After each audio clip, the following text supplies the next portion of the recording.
तो भाई आज हम आप लोगों को Indian government and politics, Hindi में बोले तो भाई भारत सरकार और राजनीति, इस सब्जेक्ट के टोटल भाई आप लोगों को 8 से 9 इंपॉर्टेंट क्वेश्चन विद आंसर जो है करवाने वाले हैं, जो आप लोग के एग्जाम में आएंगे ही आएंगे, इस चीज़ की मैं गारंटी देता हूँ।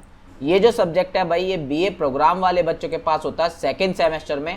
सिलेबस वगैरह भाई आप लोग अपनी स्क्रीन पे देख सकते हो, यही पूरा आप लोगों का लेटेस्ट सिलेबस है। तो किसी बच्चे को सिलेबस वगैरह ना पता हो तो आप लोग जो है यहाँ से सिलेबस देख सकते हो। सिलेबस में भाई आप लोगों को जो है मल्टीपल यूनिट्स दी गई हैं और मल्टीपल चैप्टर दिए गए हैं। इसी लेटेस्ट सिलेबस से और प्रीवियस ईयर को एनालाइज करके ही हमने आप लोगों के लिए ये इंपॉर्टेंट क्वेश्चन और आंसर जो है तैयार करे हैं। मैं गारंटी देता हूं भाई, अगर आप इस वीडियो को देख के चले आओगे, नोट्स को पढ़ के चले आओगे, फिर आप लोगों को कुछ और करने की जरूरत नहीं पड़ेगी। इसी से ही जो है आप लोग बहुत अच्छे मार्क्स से पास आउट हो जाओगे। बाकी नोट्स का लिंक आप लोगों को नीचे डिस्क्रिप्शन में मिल जाएगा, अदरवाइज आप लोग व्हाट्सएप पे भी कांटेक्ट करके नोट्स को ले सकते हो। हमारा जो फर्स्ट क्वेश्चन है, इस क्वेश्चन में आपको भारत का जो संविधान है उसकी क्या क्या विशेषताएं हैं, क्या क्या खूबियां हैं, ये आपको समझाना है अपने फर्स्ट क्वेश्चन में। जैसे कि मैंने क्वेश्चन आप इंग्लिश में भी लिख रखा है कि discuss the basic feature of the Indian constitution. ये क्वेश्चन आपसे घुमा फिरा के पूछा जा सकता है। जैसे कि मैंने नीचे लिख भी रखा है कि भारतीय संविधान के मौलिक विशेषताओं की विवेचना करें। आपको इसमें भी आपको इसकी जो विशेषता है वही बतानी है। तो सबसे पहला जो हमारा टॉपिक है भारतीय संविधान का परिचय या फिर introduction to the Indian constitution. देखो सबसे पहले ना आपको संविधान के बारे में समझना होगा कि संविधान है क्या, कैसे बना, इसकी आवश्यकता क्या थी, इसका निर्माण बेसिकली हुआ क्यों। तो देखो संविधान सिंपली अगर आपको मैं समझाऊं तो संविधान एक ऐसा दस्तावेज है, या भी आप सिंपली समझो तो एक ऐसी बुक है जिसके अंदर एक देश को चलाने के लिए विभिन्न नियम कायदे कानून लिखे होते हैं, जिसके जरिए जो हमारी देश की सरकार है, जो हमारी गवर्नमेंट है, वो एक देश को शासन करती है, एक देश में शासन करती है। उसकी जो राज व्यवस्था है, उसका जो कामकाज है, वो बेसिकली उसी संविधान के जरिए चलाती है।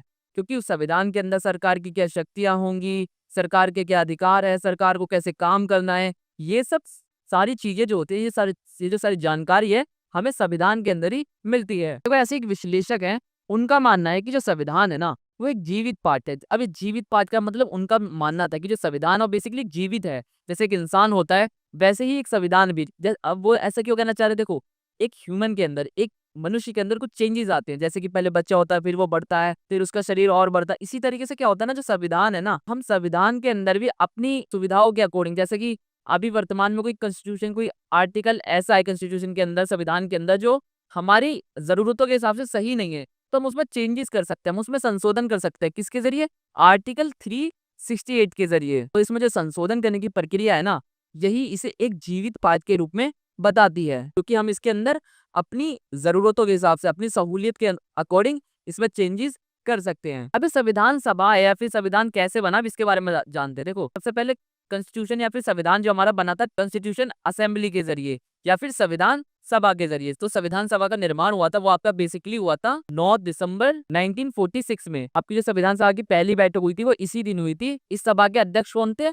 वो थे सच्चिदानंद सिन्हा जी, ठीक है, अस्थायी अध्यक्ष थे, मतलब उन्होंने ही इस सभा को लीड करा था। अब पहली बैठक हो जाती है संविधान सभा की 9 दिसंबर 1946 को, मतलब संविधान बनाने का जो काम है वो स्टार्ट कर दिया गया था कि वो हमारे देश के लिए, भारत के लिए एक संविधान बनाया जाएगा। और जो हमारे संविधान को बनने में टोटल टाइम लगा था वो आपका लगा था 2 साल 11 महीने 18 दिन। ये टाइम पीरियड लगा था एक संविधान, हमारे उस भारतीय संविधान है उसके निर्माण होने में। संविधान का निर्माण बेसिकली करा था ड्राफ्टिंग कमेटी ने, और इस कमेटी के अध्यक्ष कौन थे? B.R. अम्बेडकर जी। हमारा संविधान बनकर पूरा 26 नवंबर 1949 को तैयार हो गया था, और 26 जनवरी 1950 से हमारा संविधान पूरे देश में, पूरे भारत में लागू हो गया था। अब जो हमारा संविधान है ना, इसके अंदर 100 से ज्यादा संशोधन किए जा चुके हैं। मैंने आपको आर्टिकल बताया ना, इस आर्टिकल के जरिए बहुत सारे संशोधन, मतलब कुछ ऐसे आर्टिकल थे जो हमारे वर्तमान में, प्रेजेंट के अकॉर्डिंग वो हमारे लिए सही नहीं थे, तो हमने उसमें कुछ चेंजेस करे या उसमें कुछ और चेंजेस करके उन्हें और अच्छे करने की कोशिश करी। तो ऐसे ही करके 100 से ज्यादा संशोधन अब तक हो चुके हैं। अब देखो संविधान जो है ना आपका 2 तरीके का होता है, एक होता है लिखित,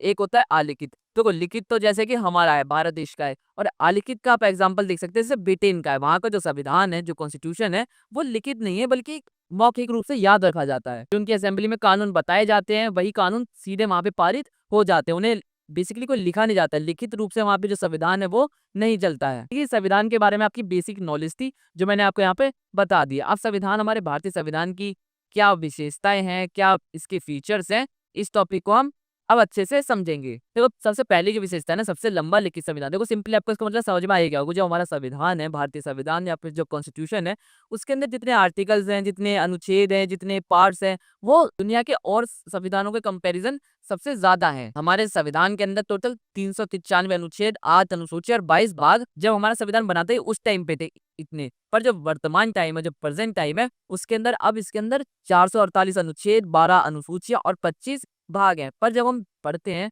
तो उसके अंदर हम 395 अनुच्छेद ही हम पढ़ते हैं। जैसे कि बहुत सी जगह एमसीक्यू टाइप में पूछा जाता है, तो वहां पे ज्यादातर 395 अनुच्छेद ही माने जाते हैं। दूसरा इसका विषय, दूसरी इसकी विशेषता है सफलतम संविधान।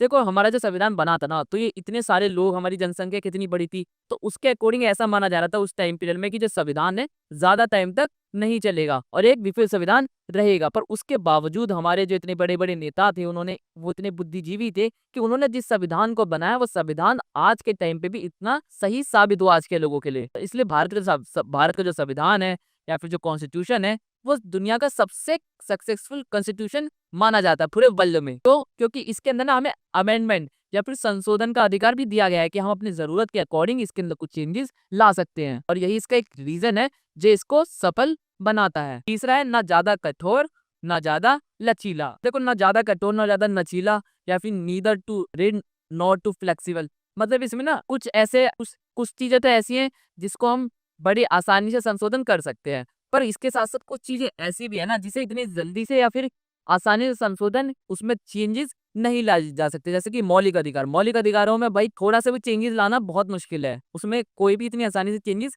नहीं लाया जा सकता है। अगर ऐसा लगता है कि मौलिक अधिकारों को जो संशोधन किया जा रहा है, उसके उन अधिकारों में अगर कोई ऐसा करता है तो तुरंत उसको रद्द किया जा सकता है, उस कानून को, उस आर्टिकल को। जैसे कि यहाँ पे लिखा है कि भारतीय का जो संविधान है वो कठोर नहीं है, इसमें संशोधन करने का अधिकार है, जरूरत पड़ने में इसमें चेंजेस ला सकते हैं, संशोधन कर सकते हैं। पर इसके साथ साथ इतनी आसानी से भी कुछ कुछ आर्टिकल ऐसे होते हैं, कुछ कुछ चीजें ऐसी है हमारे संविधान के अंदर जिसको हम आसानी से संशोधन नहीं कर सकते, उसके लिए हमें एक विशेष बहुमत की आवश्यकता होती है। अब इसकी जो चौथा विशेषता है वो हमारा मौलिक अधिकार या फिर प्रोविजन ऑफ फंडामेंटल राइट। देखो मौलिक अधिकार, देखो मौलिक अधिकार सिंपली वो अधिकार जो हमें मूल रूप से प्राप्त है, और ये अधिकार ऐसे है ना, ये इन अधिकारों का हनन कोई भी नहीं कर सकता, कोई भी मतलब कोई भी गवर्नमेंट भी नहीं कर सकती है। क्यों नहीं कर सकती है? क्योंकि इन अधिकारों की गारंटी हमें खुद संविधान देता है कि आपका अधिकार जो है, मौलिक अधिकार जो है, इनको कोई भी आपसे नहीं छीन सकता है। अगर ऐसा कोई करता है तो आप सीधे सुप्रीम कोर्ट, हाई कोर्ट, कहीं पे भी जा सकते हैं। जैसे कि भारतीय संविधान में हर एक व्यक्ति को मौलिक अधिकार प्राप्त है, ठीक है। कहाँ से कहाँ तक के हैं? 12 से लेकर जो 35 तक का आर्टिकल है, ये आपके मौलिक अधिकार से जुड़े आर्टिकल है। अब इसके अंदर कौन कौन सा मौलिक अधिकार दे रखे हैं या फंडामेंटल राइट्स? सबसे पहला जो है राइट टू इक्वलिटी या फिर समता का अधिकार, जिसे हम समानता भी कहते हैं। 14 से 18 के अंदर हमें बेसिकली समानता का अधिकार दिया गया है कि प्रत्येक व्यक्ति को हर चीज में समानता का दर्जा दिया गया है। ऐसी स्वतंत्रता का अधिकार, शोषण के विरुद्ध अधिकार, धार्मिक स्वतंत्रता का अधिकार, सांस्कृतिक और शिक्षा संबंधी अधिकार, संवैधानिक उपचारों का अधिकार, ये जो मौलिक अधिकार हैं, ये हमें कॉन्स्टिट्यूशन के अंदर, संविधान के अंदर, संविधान द्वारा दिए गए हैं। इन अधिकारों को आपने पहले भी पढ़ा ही होगा, इन अधिकारों को डिटेल में हम आगे क्वेश्चंस में पढ़ेंगे। देखो एक अधिकार हुआ करता था संपत्ति का अधिकार, इस अधिकार को 1978 में 44वें संविधान संशोधन के द्वारा रद्द कर दिया था। मतलब इसे हटा दिया गया था मौलिक अधिकारों की सूची में से और इसे कानूनी अधिकार बना दिया गया था, जो कि अब वर्तमान में आर्टिकल 300A के अंदर मौजूद है, ठीक है। अभी आपका मौलिक अधिकार नहीं है, बल्कि एक नॉर्मल सा कानून है। अब नेक्स्ट है हमारा मौलिक कर्तव्य या फिर फंडामेंटल ड्यूटीज। देखो जो हमारा बेसिकली संविधान जब बना था ना, तो उसके अंदर मौलिक कर्तव्य नहीं हुआ करते थे, बल्कि बाद में स्वर्ण सिंह नाम की एक समिति बनाई गई थी 1976 में। तो इस समिति ने ये सिफारिश करी थी कि लोगों के लिए भी कुछ मौलिक कर्तव्य होने चाहिए, जिनका पालन करने के लिए उन्हें फोर्स नहीं किया जाएगा, बल्कि उनकी मर्जी, अगर वो ऐसा करना चाहे तो करे, नहीं तो कोई जबरदस्ती नहीं है। तो स्वर्ण सिंह समिति ने 1976 में 42वें संविधान संशोधन के द्वारा मौलिक कर्तव्यों को, जो फंडामेंटल ड्यूटीज हैं, इनको 42वें अमेंडमेंट के जरिए हमारे कॉन्स्टिट्यूशन में जोड़ दिया गया। तो स्टार्टिंग में जब स्वर्ण सिंह समिति जो थी, इसने जो सिफारिश करी थी, इसने 8 मौलिक कर्तव्यों को जोड़ने की बात कही थी, पर बाद में जब ये अमेंडमेंट हुआ, संशोधन हुआ, तो इसके अंदर टोटल 10 कर्तव्य जो थे, मौलिक कर्तव्य जो थे, उन्हें संविधान के अंदर जोड़ दिया गया। पर बाद में 2002 में एक और मौलिक कर्तव्य था, जिसे 86 संविधान संशोधन द्वारा उसे भी संविधान के अंदर मौलिक कर्तव्य के रूप में जोड़ दिया गया। अब ये कौन सा था? ये एजुकेशन से जुड़ा था हमारी। इसके अंदर बेसिकली 6 साल से लेकर 14 साल के जो बच्चे थे, उन्हें स्कूल जाने का अधिकार दिया गया था। अब टोटल जो हमारे मौलिक कर्तव्य हैं वो टोटल 11 मौलिक कर्तव्य हैं, टोटल 11 फंडामेंटल ड्यूटीज है, जिसका मतलब देखो मौलिक जो अधिकार थे वो तो संविधान इसकी गारंटी देता है कि इसका हनन कोई नहीं कर सकता है, और जो ये कर्तव्य है, ये जो जिम्मेदारियां जो दे रखी है, इन्हें पूरा करने की हर नागरिक से उम्मीद की जाती है कि नागरिक करेंगे, पर अब वो उन्हीं की मर्जी है कि वो करे ना करे, ये प्रत्येक नागरिक की इच्छा है। ठीक है, अभी कौन कौन से मौलिक कर्तव्य है वो भी मैंने यहाँ पे लिख रखे हैं, इन्हें आप पढ़ सकते हैं। ठीक है, अब अगली जो विशेषता है ना हमारी, वो है हमारी एकल नागरिकता या फिर सिंगल सिटीजनशिप को। भारत के संविधान के अंदर ना एकल नागरिकता का प्रावधान दिया गया है। इसका मतलब है कि हर जो जो व्यक्ति है वो सिर्फ भारत का नागरिक है। ये नहीं कि वो दिल्ली का व्यक्ति है तो दिल्ली का नागरिक अलग है, यूपी का व्यक्ति है तो यूपी का अलग व्यक्ति हो गया, महाराष्ट्र का है तो महाराष्ट्र का अलग व्यक्ति हो गया। नहीं, वो पूरा भारत का नागरिक है, चाहे वो भारत के किसी भी हिस्से में रहे। और जो भारत के लोग हैं वो संपूर्ण देश में, पूरी इंडिया के अंदर कहीं पे भी रोजगार ले सकते हैं। ये जो एकल नागरिकता है ना, ये भारत के अंदर, भारत के लोगों के अंदर एकता की भावना को प्रमोट करती है। जैसे कि और भी देशों, जैसे अमेरिका, अमेरिका के अंदर क्या होता है ना, एक पूरी देश की नागरिकता होती है और एक वहां पे स्टेट की नागरिकता अलग से होती है। तो आप वहां पे दो, एक आपको स्टेट की नागरिकता लेनी पड़ेगी और एक आपको वहां की देश की कंट्री की नागरिकता अलग से लेनी पड़ेगी। ठीक है, इस तरीके से वहां पे दोहरी नागरिकता हो गई। अब पर इसके अपोजिट भारत में क्या है, भारत में सिर्फ एकल नागरिकता है। आप स्टेट के व्यक्ति हो, चाहे जिले, किसी भी जिले में पैदा हुए, किसी भी राज्य में पैदा हुए, आप रहोगे भारत के ही नागरिक। नेक्स्ट जो इसकी विशेषता है वो है हमारी सार्वभौमिक वयस्क मताधिकार या फिर यूनिवर्सल एडल्ट फ्रेंचाइजी। तो भारत के अंदर ना 18 साल का जो व्यक्ति है उसे वोट डालने का अधिकार दिया जाता है, चाहे वो महिला हो चाहे वो पुरुष हो। यदि वो 18 साल का हो जाता है तो उसे वोट डालने का अधिकार दे दिया जाता है। तो यही है जो आपका वयस्क मताधिकार। जैसे आप वयस्क होते, जैसे आप 18 साल के होते हैं, आपको वोट डालने का अधिकार मिल जाता है, चाहे आप महिला हो चाहे पुरुष हो, चाहे किसी भी जाति से हो, किसी भी लिंग के, किसी भी धर्म, चाहे अमीर हो चाहे गरीब हो, सबको वोट डालने का अधिकार दिया जाता है। बस एक ही शर्त होती है कि वो 18 वर्ष का होना चाहिए। पहले जो एज थी, पहले जो उम्र थी, ये 21 वर्ष हुआ करती थी, लेकिन बाद में इसमें कुछ चेंजेस किए गए और उम्र को 21 वर्ष से हटाकर 18 साल कर दिया गया। नेक्स्ट इसकी विशेषता है धर्मनिरपेक्षता या फिर सेक्युलरिज्म। देखो भारत ना एक धर्मनिरपेक्ष वाला राज्य है। धर्मनिरपेक्ष का सिंपली जो मीनिंग होता है वो होता है कि सभी धर्मों को समान संरक्षण या फिर सभी धर्मों का समान सम्मान किया जाना। ये नहीं कि किसी एक धर्म को ज्यादा महत्व देना और दूसरे धर्म को कम महत्व देना, नहीं, बल्कि सभी धर्मों का समान सम्मान करते हुए अपने देश को आगे लेके चलना। जैसे कि हमारे भारत के अंदर तो आपको पता ही है, हिंदू, मुस्लिम, सिख, ईसाई, बौद्ध, पारसी, जैन, कितने ना जाने और अलग अलग धर्म के लोग रहते, पर हम सारे आपस में मिलजुल कर रहते हैं। ये जो है हमारे देश की सबसे बड़ी विशेषता और उसके साथ साथ हमारे संविधान की भी एक विशेषता है। तो हमारा जो संविधान है किसी एक धर्म का सपोर्ट नहीं करता, बल्कि सभी धर्मों को समान संरक्षण देने की बात करता है। अभी धर्मनिरपेक्ष के बारे में आर्टिकल 25 से लेकर 28 में हमें देखने को मिलता है। भारत का जो संविधान है उसके अंदर जो धर्मनिरपेक्ष शब्द है वो 42वें संविधान संशोधन द्वारा 1974 में शायद से जोड़ा गया था। अब जो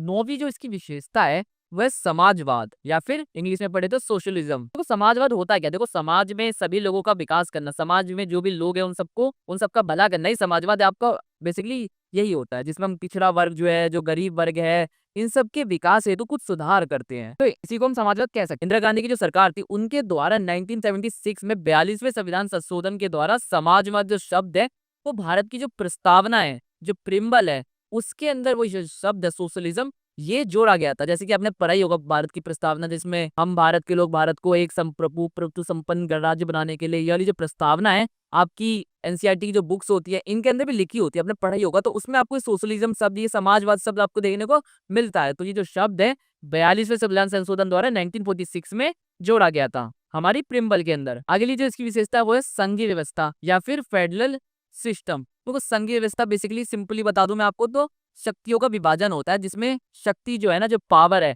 वो किसी एक व्यक्ति के हाथ में नहीं, उसका बल्कि बंटवारा कर दिया गया कि आधी शक्ति तू रख ले, आधी शक्ति तेरे पास है, आधी शक्ति इसके पास है। तो इससे क्या होगा ना, एक ही व्यक्ति कंट्रोल नहीं कर पाएगा, क्योंकि अगर वो एक ही व्यक्ति कंट्रोल कर रहा हो तो उससे क्या होता है, इससे हमारे देश में तानाशाही, इस तरीके की व्यवस्था वो बढ़ने लग सकती है। तो ऐसे में शक्तियों का बंटवारा करना बहुत ज्यादा जरूरी था। तो जैसे कि यहाँ पे होता है, पहले सबसे ऊपर सेंट्रल गवर्नमेंट होती है, उसके नीचे स्टेट की गवर्नमेंट होती है, उसके नीचे फिर एक जिले की गवर्नमेंट भी होती है। इस तरीके से हमारा जो पावर्स है वो बांटी गई हैं। तो संघीय व्यवस्था में मुख्यतः 3 सूचियां होती है, मतलब कुछ काम होते हैं उनको 3 सूचियों में बांट दिया गया कि इस सूची का काम ये वाली गवर्नमेंट करेगी, इस सूची का काम ये वाली गवर्नमेंट करेगी और इस सूची का काम ये वाली गवर्नमेंट करेगी। जैसे कि जो 3 सूची कौन कौन सी, एक होती है केंद्र सूची, एक होती है राज्य सूची, एक होती है समवर्ती सूची, या फिर इंग्लिश में पढ़ सकते हैं यूनियन लिस्ट, स्टेट लिस्ट या फिर कॉन्क्रीट लिस्ट। ये जो 3 लिस्ट है, अब यूनियन लिस्ट के जो काम है, केंद्र सूची के जो काम है, वो केंद्र सरकार करेगी। जो स्टेट लिस्ट के काम है, वो स्टेट की सरकार करेगी, और जो कॉन्क्रीट लिस्ट के काम है, वो दोनों गवर्नमेंट में से कोई भी कर सकता है। पर अगर इसने इस लिस्ट से जुड़े कानून बनाए हैं, तो इसका महत्व, इसका इंपॉर्टेंस ज्यादा होगा और इसके ही कानून को माना जाएगा। ठीक है, अब अगली जो विशेषता है इसकी, राज्य के नीति निर्देशक तत्व, directive principle of state policy, या फिर हम इसे डीपीएसपी कहते हैं। देखो, भारतीय संविधान के अंदर ना राज्य के नीति निर्देशक तत्व जो है वो किस देश से लिए गए हैं, वो आयरलैंड से। जैसे कि आपको पता ही होगा, संविधान के अंदर जो जो पार्ट है, जो जो चीजें हैं, वो किसी ना किसी देश से लिए गए हैं। तो ऐसी जो राज्य के नीति निर्देशक तत्व है, डीपीएसपी है, वो आयरलैंड से लिए गए हैं। और ये हमारे भाग 4 के अंदर हमें देखने को मिलते हैं। आर्टिकल 50 या 51 में शायद से स्टार्ट होते हैं। ठीक है, देखो जो डीपीएसपी है ना, राज्य के नीति निर्देशक तत्व में ना, इन्हें सामाजिक और आर्थिक अधिकारों के रूप में देखा जाता है। यानी कि गवर्नमेंट को ऐसा कहा जाता है कि आप अपने देश के लोगों के लिए भले करने के लिए कुछ उन्हें काम दिए जाते हैं जो गवर्नमेंट को करने होते हैं। जो गरीबों के एवं जो गरीब तबके के लोग हैं, उनके विकास के लिए जो काम जरूरी है, ऐसे काम गवर्नमेंट को करने के लिए इस नीति निर्देशक तत्व के अंदर बताए गए हैं। नीति निर्देशक तत्व है ना, इसको गवर्नमेंट को करने के लिए फोर्स नहीं किया जा सकता कि नहीं आपको ये काम करना ही पड़ेगा, नहीं तो हम न्यायालय में जाके इसके खिलाफ आवाज उठाएंगे। नहीं, आप गवर्नमेंट को इस काम को करने के लिए फोर्स नहीं कर सकते हैं, क्योंकि जो नीति निर्देशक तत्व है वो आपके न्यायिक नहीं है, मतलब उन्हें न्यायालय के अंदर चुनौती नहीं दी जा सकती है। क्योंकि जो सर्वोच्च न्यायालय के अंदर एक केस हुआ था मिनवा मिल्स, या फिर यहाँ पे मैंने लिखा है कि मिनवा मिल्स 1980 में, इसमें केस हुआ था। इसके अंदर अशोक कुमार ठाकुर वर्सेस भारतीय संघ, इस केस के अंदर मौलिक अधिकारों और नीति निर्देशक तत्व को एक दूसरे के अपोजिट बताया गया था। मतलब देखो, मौलिक अधिकारों, अगर आपको कोई मौलिक अधिकार का हनन करता है तो आप सीधे सुप्रीम कोर्ट जा सकते हो। ठीक है, आपको आपके अधिकारों का हनन नहीं होने दिया जाएगा। बट अगर नीति निर्देशक तत्वों का हनन होता है तो इसके खिलाफ आप सुप्रीम कोर्ट में नहीं जा सकते हो। ठीक है, बस इतना ही था। अब जो नेक्स्ट हमारा स्थानीय सरकार स्वशासन या फिर लोकल सेल्फ गवर्नमेंट। देखो, महात्मा गांधी जी ने भारत का पिता या फिर राष्ट्रपिता भी कहा जाता है। इन्हें विकेंद्रीकरण द्वारा ग्रामीण भारत को मजबूत करने का सपना देखो। देखो, विकेंद्रीकरण का सिंपली मीनिंग जो होता है वो होता है आपका शक्तियों को बंटवारा, जो मैंने आपको ऊपर ही पढ़ाया था ना, उसी को कहते हैं विकेंद्रीकरण, जिसमें हम शक्तियों को बांट देते हैं, या फिर इंग्लिश में हम इसे ये भी कहते हैं। तो भारतीय संविधान के अंदर ना अनुच्छेद 40 है, इसमें स्थानीय शासन के बारे में बताया गया है। 1992 के 73 और 74वें संशोधन द्वारा जो पंचायतें थी, जो नगर पालिका थी, उन सब चीजों की भी स्थापना की गई थी, जिसमें जो शक्तियां थी उनको और लोकल लेवल तक पहुंचा दिया गया था। जिससे क्या होता था, जो संविधान, जो हमारे देश का जो विकास है, उसे और अच्छे से तेजी में करने में और मजबूती हमें मिली। ठीक है, ये इसकी विशेषताएं थी। अब जो नेक्स्ट हमारा टॉपिक है, भारतीय संविधान की आलोचना या फिर क्रिटिसिज्म ऑफ इंडियन कॉन्स्टिट्यूशन। देखो, हर चीज की ना आलोचनाएं तो की ही जाती है, तो ऐसी हमारे संविधान की भी कुछ आलोचनाएं की गई हैं। उन आलोचनाओं को अब हमें पढ़ना है। जैसे कि सबसे पहले जो इसकी विशेषता है कि अत्यधिक लंबा और जटिल। देखो, ऐसा माना जाता है जो संविधान की लैंग्वेज है, जिस तरीके से संविधान लिखा गया, उसकी भाषा काफी जटिल है। तो इस ऐसे में क्या होता है, बहुत लोगों को समझने में इससे काफी कठिनाई का सामना करना पड़ता है, इसलिए इसको काफी जटिल भी कहा जाता है। और जो दूसरी है इसकी विशेषता, लॉन्गेस्ट संविधान या फिर अत्यधिक लंबा संविधान। देखो, भारत का संविधान सिंपली में पता ही, मैंने आपको बताया था कि दुनिया का सबसे बड़ा लिखित संविधान हैगा। Longest written constitution with many article, इसके अंदर बहुत सारे आर्टिकल हैं, जैसे कि 395 आर्टिकल, 12 अनुसूची और 25 भाग। ऐसी केंद्रीयकरण की प्रवृत्ति। देखो, संविधान का जो ढांचा है वो संघात्मक है। संघात्मक वही जो मैंने बताया, शक्ति को बंटवारा, परंतु जो व्यवहार में एकात्मक की और झुकाव देखता है। मतलब संविधान के अंदर वैसे तो संघीय व्यवस्था की बात की गई है, संघात्मक व्यवस्था की बात की गई है, पर ऐसा इसमें देखा जाता है कि जो केंद्र सरकार है ना, इसी को ज्यादा महत्व दिया जाता है। इसको शक्तियां थोड़ी राज्य सरकार के मुकाबले थोड़ी कम दी जाती है, और केंद्र सरकार का महत्व ज्यादा होता है। तो यही कहा जाता है कि केंद्रीकरण की प्रति, मतलब केंद्र की और झुकाव जो है वो ज्यादा है इसके अंदर। टेंडेंसी टूवर्ड सेंट्रलाइजेशन, ऐसी अंग्रेजी शासन की छाया या फिर कॉलोनियल इन्फ्लुएंस। देखो, संविधान के अंदर जो मोस्टली पार्ट था संविधान का, लगभग 70-80%, वो किससे लिया गया था? आपने एक आर्टिकल पढ़ा हुआ, आर्टिकल अधिनियम 1935। ये अंग्रेजों द्वारा लेकर आया गया था भारत के अंदर। इसके अंदर जो मोस्टली प्रावधान थे, जो मोस्टली कानून थे, इसी कानून को हमारे भारतीय संविधान के अंदर ज्यादातर जोड़ा गया था। तो इसलिए ऐसा कहा जा सकता है कि जो अंग्रेजी शासन द्वारा जो कानून उस टाइम पे चलते थे, उन कानूनों को हमारे संविधान के अंदर भी जोड़ा गया। जैसे कि सिविल सेवा आप खुद देख सकते हो, जो लोक सेवा है, यूपीएससी जिसे हम कहते हैं, ये सभी अंग्रेजों के टाइम पे ही स्टार्ट हुई थी। नेक्स्ट आलोचना जो है हमारी, वो है अस्पष्ट और परस्पर विरोधी प्रावधान या फिर एम्बिग्यूइट एंड कॉन्फ्लिक्ट्स। तो कई बार मौलिक अधिकारों और राज्य के नीति निर्देशक के जो तत्व है, जो डीपीएसपी है, जो फंडामेंटल राइट्स हैं, उनके अंदर क्या होता है, कई बार टकराव देखने को मिलता है। इससे क्या होता है ना, न्यायालय है जो फिर जुडिशियल सिस्टम है, उनके अंदर कई बार टकराव देखने को मिलता है। जैसे कि आपने अगर केशवानंद भारती केस पढ़ा हो, जो मौलिक अधिकारों से रिलेटेड था, जो काफी फेमस एक केस था मौलिक अधिकारों से रिलेटेड। तो कभी कभार क्या होता है ना, मौलिक अधिकार और नीति निर्देशक तत्वों के बीच में टकराव देखने को मिलता है, जिससे न्यायालयों के अंदर निर्णय लेने में बहुत सी कठिनाइयों का सामना करना पड़ता है। ऐसी अत्यधिक संशोधन की प्रवृत्ति, टू मैनी अमेंडमेंट्स, देखो संशोधन की जो प्रवृत्ति है, जो संशोधन का अधिकार है, वो हमारे संविधान के अंदर तो दिया ही गया है आर्टिकल 368 में। और ऐसे में अब तक तो भाई 100 से भी ज्यादा बार संशोधन हो चुके हैं हमारे संविधान के अंदर। ऐसी मूल अधिकारों की सीमाएं, लिमिटेशन ऑफ फंडामेंटल राइट्स, देखो हालांकि संविधान के अंदर जो नागरिकों को मौलिक अधिकार दिए गए हैं, लेकिन कुछ अधिकारों पर अनेक प्रतिबंध लगाए गए हैं। आर्टिकल 21 और 22 इन्हें छोड़कर, जब आपकी इमरजेंसी लगती है, इन दोनों आर्टिकल को छोड़कर बाकी सारे जो भी आपके मौलिक अधिकार हैं उन्हें रद्द कर दिया जाता है, उन्हें बंद कर दिया जाता है। ठीक है, केवल ये जो 2 आर्टिकल है, इन्हें बंद या फिर इन्हें रद्द नहीं किया जा सकता है इमरजेंसी के टाइम में भी। लास्ट है न्यायिक सक्रियता और न्यायिक अतिरेक, या फिर जुडिशियल एक्टिविज्म एंड ओवररीच। देखो हाल के वर्षों में न्यायपालिका की भूमिका कभी कभी जजमेंट क्रेसी के रूप में देखने को मिलती है, जब न्यायपालिका विधायिका और जो कार्यपालिका के कार्यों में दखल देने को लगते हैं। जैसे कि कभी कभार क्या होता है ना, कार्यपालिका जो होती है, गवर्नमेंट होती है, जो सरकार होती है, वो कुछ कुछ ऐसे कानून बना देती है जो लोगों के लिए सही नहीं होते। तो ऐसे में जो न्यायपालिका है, जो जुडिशरी है, वो बीच में अपना रोल निभाती है और उन कानूनों को उनको रद्द कर देती है, क्योंकि उसके पास न्यायिक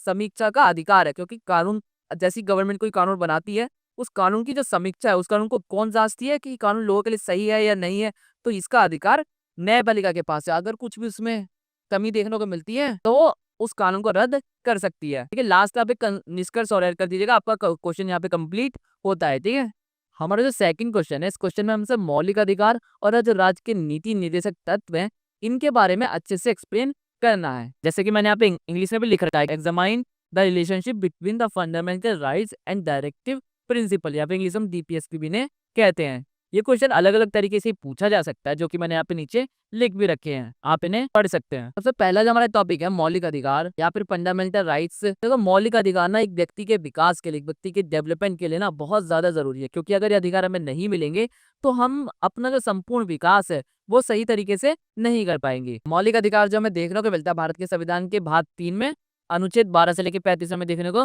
मिलता है। जैसे कि मैंने यहाँ पे इंग्लिश में भी लिख रखा है कि 12 से लेकर 35 आर्टिकल तक मौलिक अधिकारों के बारे में बताया गया है। देखो सबसे पहला जो हमारा अधिकार है, समता का अधिकार, समानता का अधिकार, जिसे हम 14 से लेकर 18 में पढ़ते हैं, या फिर राइट टू इक्वालिटी आर्टिकल 14 से लेकर 18 तक। देखो समता या समानता का क्या मतलब है कि समान बिहेवियर, सभी लोगों को एक जैसा देखना। ये नहीं कि पुरुषों में अलग, पुरुषों को ज्यादा महत्व देना, स्त्रियों को कम महत्व देना, गरीब को ज्यादा इंपॉर्टेंट देना, अमीर को कम इंपॉर्टेंट देना, नहीं, बल्कि सभी को समान रूप से समझना और सबको समान मानना।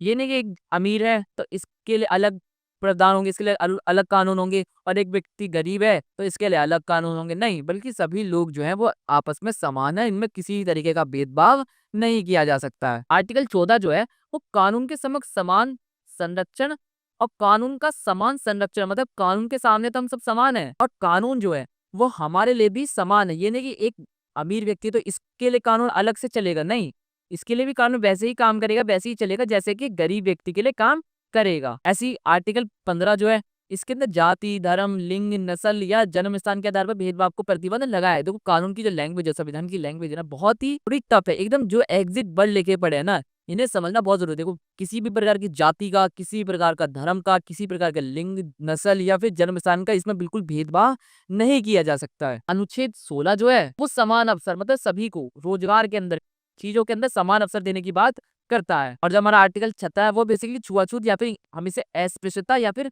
अनटचेबिलिटी भी कहते हैं, इसको खत्म करने की बात करता है। जैसे कि पहले के टाइम पे हुआ करता था कि काफी की किसी को अछूत माना जाता था, तो अब वो चीजें जो है हमारे कॉन्स्टिट्यूशन के द्वारा, संविधान के द्वारा ये सब चीजें खत्म कर दी गई हैं। और आर्टिकल अनुच्छेद जो 18 है, इसके अंदर उपाधियों का अंत किया गया है। जो उपाधियां होती हैं, जो पदवी होती है, उन सब चीजों को अब खत्म कर दिया गया। जैसे कि पहले के राजा महाराजों को कुछ उपाधियां मिली होती थी, तो वैसी इस टाइप की उपाधियां आज के समय में कोई लोग, कोई व्यक्ति धारण नहीं कर सकता है। दूसरा जो मौलिक अधिकार है वो है स्वतंत्रता का अधिकार, आर्टिकल 19 से लेकर 22 तक, या फिर राइट टू फ्रीडम, आर्टिकल 19 से लेके 22 तक। देखो अब स्वतंत्रता का क्या मतलब होता है, देखो कुछ भी काम करने की आजादी, आपको स्वतंत्रता का ये मतलब होता है। स्वतंत्रता भी बेसिकली 2 तरीके की होती है, एक होती है नेगेटिव, एक होती है पॉजिटिव। मतलब कुछ नकारात्मक स्वतंत्रता होती है, कुछ सकारात्मक स्वतंत्रता होती है। जो स्वतंत्रता दूसरों की स्वतंत्रता के लिए खराब हो, मतलब जैसे कि कोई एक ऐसे व्यक्ति है जिस समाज में घूम रहा है और लोगों की हत्या कर रहा है, तो अब ये घूम रहा है, इसको देखो घूमने की तो आजादी है, पर ये जो घूम रहा है ना इस वजह से लोगों को और लोगों को मार रहा है। तो इससे क्या हो रहा है, जो और लोग हैं ना उनकी आजादी को खतरा पैदा हो रहा है। तो ऐसे में इसकी जो आजादी है घूमने की, ये जो है नकारात्मक स्वतंत्रता कहलाएगी। ठीक है, अब जो हमारा संविधान है ना ये भी हमें स्वतंत्रता का अधिकार देता है। जैसे कि आर्टिकल 19 के अंदर ही 6 प्रकार की स्वतंत्रताएं हमें दी गई, जिसके अंदर बोलने की आजादी, कहीं भी आ जाने की आजादी, कहीं पे भी बस जाने की आजादी, कोई भी व्यापार करने की आजादी, कोई संगठन बनाने की आजादी, कोई सभा करने की आजादी। इस तरीके की जो आजादी है, जो स्वतंत्रताएं हैं, वो हमें दी गई हैं। अब अनुच्छेद जो 20 से 22 तक है, इसके अंदर हमें राइट टू प्राइवेसी या फिर सम्मान पूर्वक जीवन जीने का अधिकार, इस तरह की आजादी जो है, जिस तरह की जो स्वतंत्रताएं हैं, वो सब इसके अंदर हमें दी गई हैं। ठीक है, अब ऐसी शोषण के विरुद्ध अधिकार, राइट अगेंस्ट टू एक्सप्लॉइटेशन, अनुच्छेद 23 से लेके 24 के अंदर देखो, ये किसी भी ये जो अधिकार है ना किसी प्रकार के शोषण के विरुद्ध प्रतिबंध लगाता है। जैसे कि बंधुआ मजदूरी का मतलब आपको पता ही होगा, जिसमें 17-17, 16-16 घंटे काम करवाया जा रहा हो, उसकी एक सही रकम भी नहीं दी जाती है। मानव तस्करी करना, जो मानव की तस्करी की जाती है, जो गैर कानूनी काम होते हैं, जो बलात् श्रम होता है, जिसमें आपको पैसे भी नहीं दिए जाते और आपसे काम भी करवा लिया जाता है। तो इस तरीके का जो मनुष्य का शोषण किया जाता है, इन सब चीजों के विरुद्ध कुछ अधिकार हमें दिए गए हैं। और जो अनुच्छेद 24 है, ये बेसिकली जो खतरनाक कारखाने होते हैं, जो बहुत ही खतरनाक एरियाज होते हैं, कारखाने होते हैं, कंपनीज होती हैं, जिनके अंदर बच्चों को काम करने पर प्रतिबंध लगाता है। 14 से 15 एज तक की एज होती है कि इससे नीचे के बच्चों को कारखानों में काम करने की अनुमति नहीं होती है। यदि कोई ऐसा करता है तो उसे जेल हो सकती है। चौथा जो हमारा मौलिक अधिकार है, वो हमारा right to freedom of religion या फिर धार्मिक स्वतंत्रता का अधिकार। देखो, हर नागरिक को अपने धर्म को मानने की, उसका प्रचार प्रसार करने की, उसको पूरी तरीके से पालन करने की पूरी अधिकार दिया जाता है। आर्टिकल कौन से? आर्टिकल 25 में। ऐसी आर्टिकल 26 के अंदर जो धार्मिक संस्थान होते हैं, जैसे कि मस्जिद हो गए, गुरुद्वारे हो गए, मंदिर हो गए, इन सब चीजों को चलाने की जो स्वतंत्रता है वो भी दी जाती है आर्टिकल 26 के अंदर। ऐसे अनुच्छेद 27 के अंदर जो टैक्सेस हैं, उन्हें इन धार्मिक संस्थानों को टैक्सों से मुक्ति दी जाती है कि उन्हें टैक्स भरने की आवश्यकता नहीं है। अनुच्छेद 28 के अंदर शैक्षिक संस्थानों में धार्मिक शिक्षा से संबंधित, देखो शैक्षिक संस्थान के जैसे कुछ पुराने टाइम पे गुरुकुल हुआ करते थे, इसी टाइम पे भी अगर प्रेजेंट में भी कोई अपने खुद के कुछ शैक्षिक संस्थान बनाना चाहता है, जिसमें वो धर्म से रिलेटेड अपनी चीजें पढ़ाना चाहता है, तो वो पढ़ा सकता है। इस पर कोई प्रतिबंध नहीं लगा सकता, क्योंकि आप भी मौलिक अधिकार हैगा। ठीक है, ऐसी पांचवा जो अधिकार है वो है सांस्कृतिक और शिक्षा संबंधी अधिकार, अनुच्छेद 19 से लेकर 30 तक, या फिर कल्चरल एंड एजुकेशन राइट्स। देखो, यह अधिकार ना अल्पसंख्यकों को अपनी भाषा, संस्कृति, लिपि, इन सब चीजों को सुरक्षित रखने का। जैसे कि अल्पसंख्यक कौन होते हैं? अल्पसंख्यक वो होता है, वो वर्ग होता है जो कम लोग है। जैसे कि भारत के अंदर अल्पसंख्यक कौन हो गए? जैसे मुस्लिम, जैन, बुद्ध, ये सब अल्पसंख्यक हो गए। ईसाई, भारत के अंदर बहुसंख्यक हिंदू है, और उसके अलावा और जो है वो सब अल्पसंख्यक कहलाएंगे, क्योंकि इनकी जो आबादी है, इनकी जो जनसंख्या है, वो भारत के अंदर कम है। तो इन्हें अधिकार दिया जाता है कि अपनी भाषा को, अपनी संस्कृति को, लिपि को, इन सब चीजों को सुरक्षित रखने के लिए स्कूल्स अपने खुद के खोल सकते हैं, जिसमें अपनी धर्म से रिलेटेड, अपनी संस्कृति से रिलेटेड चीजों को पढ़ा सकते हैं। अनुच्छेद 30 में शैक्षिक संस्थानों की स्थापना करने का इन्हें अधिकार दिया गया। वही कि अपनी शिक्षा से जुड़े संस्थान जो अपने स्कूल ये खोल सकते हैं। छठा है हमारा संवैधानिक उपचारों का अधिकार, अनुच्छेद 32 या फिर राइट टू कॉन्स्टिट्यूशनल रेमेडीज। देखो, आर्टिकल 32, देखो ये जो अनुच्छेद 32 है ना, इसे बी आर अम्बेडकर जी ने संविधान की आत्मा भी कहा है। इसका ना बहुत महत्व है, क्योंकि इसके अंदर ना कुछ रिट होती है। रिट यदि मान लो कोई मौलिक अधिकार का कोई उल्लंघन हो रहा है, कोई हनन हो रहा है आपके मौलिक अधिकारों का, तो इन रिट के माध्यम से आप सीधे सर्वोच्च न्यायालय, उच्च न्यायालय में जा सकते हैं। जैसे कि देखो, सर्वोच्च न्यायालय जो रिट जारी करता है ना, वो आपका आर्टिकल 32 जो मैं आपको पढ़ा रहा हूँ इसके जरिए करता है। ठीक है, और जो उच्च न्यायालय है, जो हाई कोर्ट है, वो जो रिट जारी करता है, वो आपका आर्टिकल 226 के जरिए करता है। ये चीज आप याद रख सकते हैं। देखो, रिट ना बेसिकली जब आपका मौलिक अधिकारों को कोई हनन कर रहा है, आपके मौलिक अधिकारों का जब कोई आपसे छीन रहा है, या वो सही तरीके से पूरे नहीं हो पा रहे, तो ऐसे में आप इन आर्टिकल 32 के अंदर देखो 5 प्रकार की रिट दी गई है। उन रिट का प्रयोग कर अपने मौलिक अधिकारों का जो हनन हो रहा है उसके खिलाफ आवाज उठा सकते हैं, या फिर उनकी सुरक्षा जब वापस अपनी प्राप्त कर सकते हैं। कौन कौन सी रिट्स होती है उनको याद रख लेना बस, हैबियस कॉर्पस, मैंडेमस, प्रोबिएशन, क्वो वारंटो और सर्टियोरी। देखो, एक और अधिकार हुआ करता था पहले, संपत्ति का अधिकार, अनुच्छेद 31। ये इस अधिकार को 1978 में 44वें संविधान संशोधन द्वारा हटा दिया गया था, क्योंकि एक बहुत बड़ा केस हुआ था। उस केस के होने के बाद इस अधिकार को मौलिक अधिकार की सूची से हटा दिया गया था, और इसे एक नॉर्मल सा कानून, एक आम अधिकार बना दिया गया था। वर्तमान में यह एक नॉर्मल कानून है, जिसे हम अनुच्छेद 301 के अंदर पढ़ते हैं। ठीक है, बस इतना नहीं था। अब जो राज्य के नीति निर्देशक तत्व है, जो डीपीएसपी है, इसके बारे में हम पढ़ेंगे। राज्य के नीति निर्देशक तत्व, डीपीएसपी या फिर directive principles of state policy. देखो, भारत संविधान में जो राज्य के नीति निर्देशक तत्व है ना, वो मैंने आपको बताया था पहले वाले क्वेश्चन में कि आयरलैंड से लिए गए थे, जिन्हें भारतीय संविधान के भाग 4 में अनुच्छेद 36 से लेके 51 में रखा गया है। ये मौलिक अधिकारों को लोकतंत्र का हिस्सा मानते हैं। यदि जो मौलिक अधिकार हैं, जो आपकी फंडामेंटल राइट्स हैं, वो अगर मौलिक अधिकारों का हिस्सा है, तो जो नीति निर्देशक तत्व है ना, उन्हें भी हम सामाजिक और आर्थिक अधिकारों के रूप में देख सकते हैं। मतलब ये बेसिकली समाज के सुधार के लिए लाए गए थे। जो गरीब हैं, उन सबका भला इसके द्वारा ही किया जा सकता है। तो मौलिक अधिकार और नीति निर्देशक तत्व है ना, वो एक दूसरे के बिल्कुल पूरक हैं। बिल्कुल एक दूसरे के पूरक क्यों है, अपोजिट क्यों है? देखो, मौलिक अधिकारों का अगर कोई आपका हनन करता है, तो आप सीधे सुप्रीम कोर्ट जा सकते हो। पर आपका कोई नीति निर्देशक का हनन करता है ना, तो आप ये नहीं कि आप सुप्रीम कोर्ट चले जाओगे, नहीं जा सकते आप उसके लिए, क्योंकि ये न्यायिक नहीं है। चलिए, वो पहला जो इसमें पॉइंट है सामाजिक आर्थिक तत्व या फिर सोशल इकोनॉमिक प्रिंसिपल्स। देखो, इनका जो उद्देश्य है, बीपीएसपी है, जो राज्य के नीति निर्देशक तत्व है, इनका जो बेसिकली कर्तव्य है, इसका एक क्या काम है, क्या यूजेस है, इसका सिंपली यूज है समाज के अंदर एक आर्थिक न्याय स्थापित करना। मतलब सबको इकोनॉमिकली इक्वल करना, बराबर करने की कोशिश करना, ताकि जो भारत है एक कल्याणकारी राज्य, एक वेलफेयर स्टेट बन सके। जैसे कि इसमें कुछ अनुच्छेद हमें दे रखे हैं। अनुच्छेद 38 में सामाजिक न्याय की बात की गई, जिसमें समाज में समानता और न्याय को बढ़ावा देने के लिए सरकार को बढ़ावा दिया गया है कि गवर्नमेंट जो है समाज के अंदर समानता स्थापित करे। ऐसी आर्टिकल 19 के अंदर समान अवसर, देखो मतलब इसमें ये कहा गया है कि पुरुषों को, महिलाओं को सभी कामों के अंदर समान अवसर दिए जाए और उनके काम के लिए उन्हें समान वेतन भी दिया जाए। ये नहीं कि एक सेम पोस्ट पर पुरुष को अलग पैसे मिलते हैं और महिलाओं को अलग पैसे मिलते हैं, और जबकि वो है सेम पोस्ट पे। ऐसा नहीं होना चाहिए, बल्कि सभी को समान अवसर और समान वेतन, समान संसाधन दिए जाए, इक्वल अपॉर्चुनिटी उन्हें दी जाए, जिससे वो अपना विकास कर सके। ऐसी अनुच्छेद 41 के अंदर काम, शिक्षा और सहायता, देखो बेरोजगारी, वृद्धावस्था, विकलांगता आदि में सहायता के लिए इसमें प्रावधान दिया गया है। Right to work, education and public assistance in cases of unemployment, old age and disability. ऐसी आर्टिकल 42 में कार्य की स्थिति, देखो श्रमिकों को न्याय संगत और मानवीय कार्य परिस्थितियां देना, मातृत्व राहत। मतलब इससे पता क्या इसमें ये हुआ है कि सिंपली जो श्रमिक है, जो मजदूर है, उन्हें क्या होता है ना, उनसे बहुत काम करवाया जाता है, उन्हें सही वेतन नहीं दिया जाता है। तो ऐसे में उनके लिए भी कुछ कानून, उनके लिए भी कुछ चीजें इस तरीके से बनाना, ताकि उनको भी सही वेतन, उनके सही काम उन्हें मिल सके। अनुच्छेद 43 आजीविका, सरकार को रोजगार, देश के अंदर रोजगार को बढ़ावा देना, कैसे रोजगार यहाँ पे हो पाए, कैसे रोजगार यहाँ पे बढ़े, इस चीज को वहां पे प्रमोट करना। आर्टिकल 45 बाल शिक्षा, जिसमें 6 वर्ष तक के बच्चों के लिए मुफ्त और फ्री शिक्षा को प्रमोट करना। ऐसी 47 न्यूट्रिशन एंड हेल्थ या फिर पोषण और स्वास्थ्य, तो जनसंख्या के पोषण स्तर और स्वास्थ्य में सुधार, नशीली वस्तुओं पर नियंत्रण। मतलब इसके अंदर बेसिकली ये कहा गया है कि जो नशीली वस्तुएं हैं, जो ड्रग्स हैं, जो गलत चीजें, उनको नियंत्रण में रखना, उनको कंट्रोल में रखना। अब ऐसी कुछ गांधीवादी तत्व भी हमें भी देखने को मिलते हैं, जो आपके एग्जाम के पॉइंट ऑफ व्यू से थोड़े इंपॉर्टेंट है, क्योंकि कई बार ये पूछ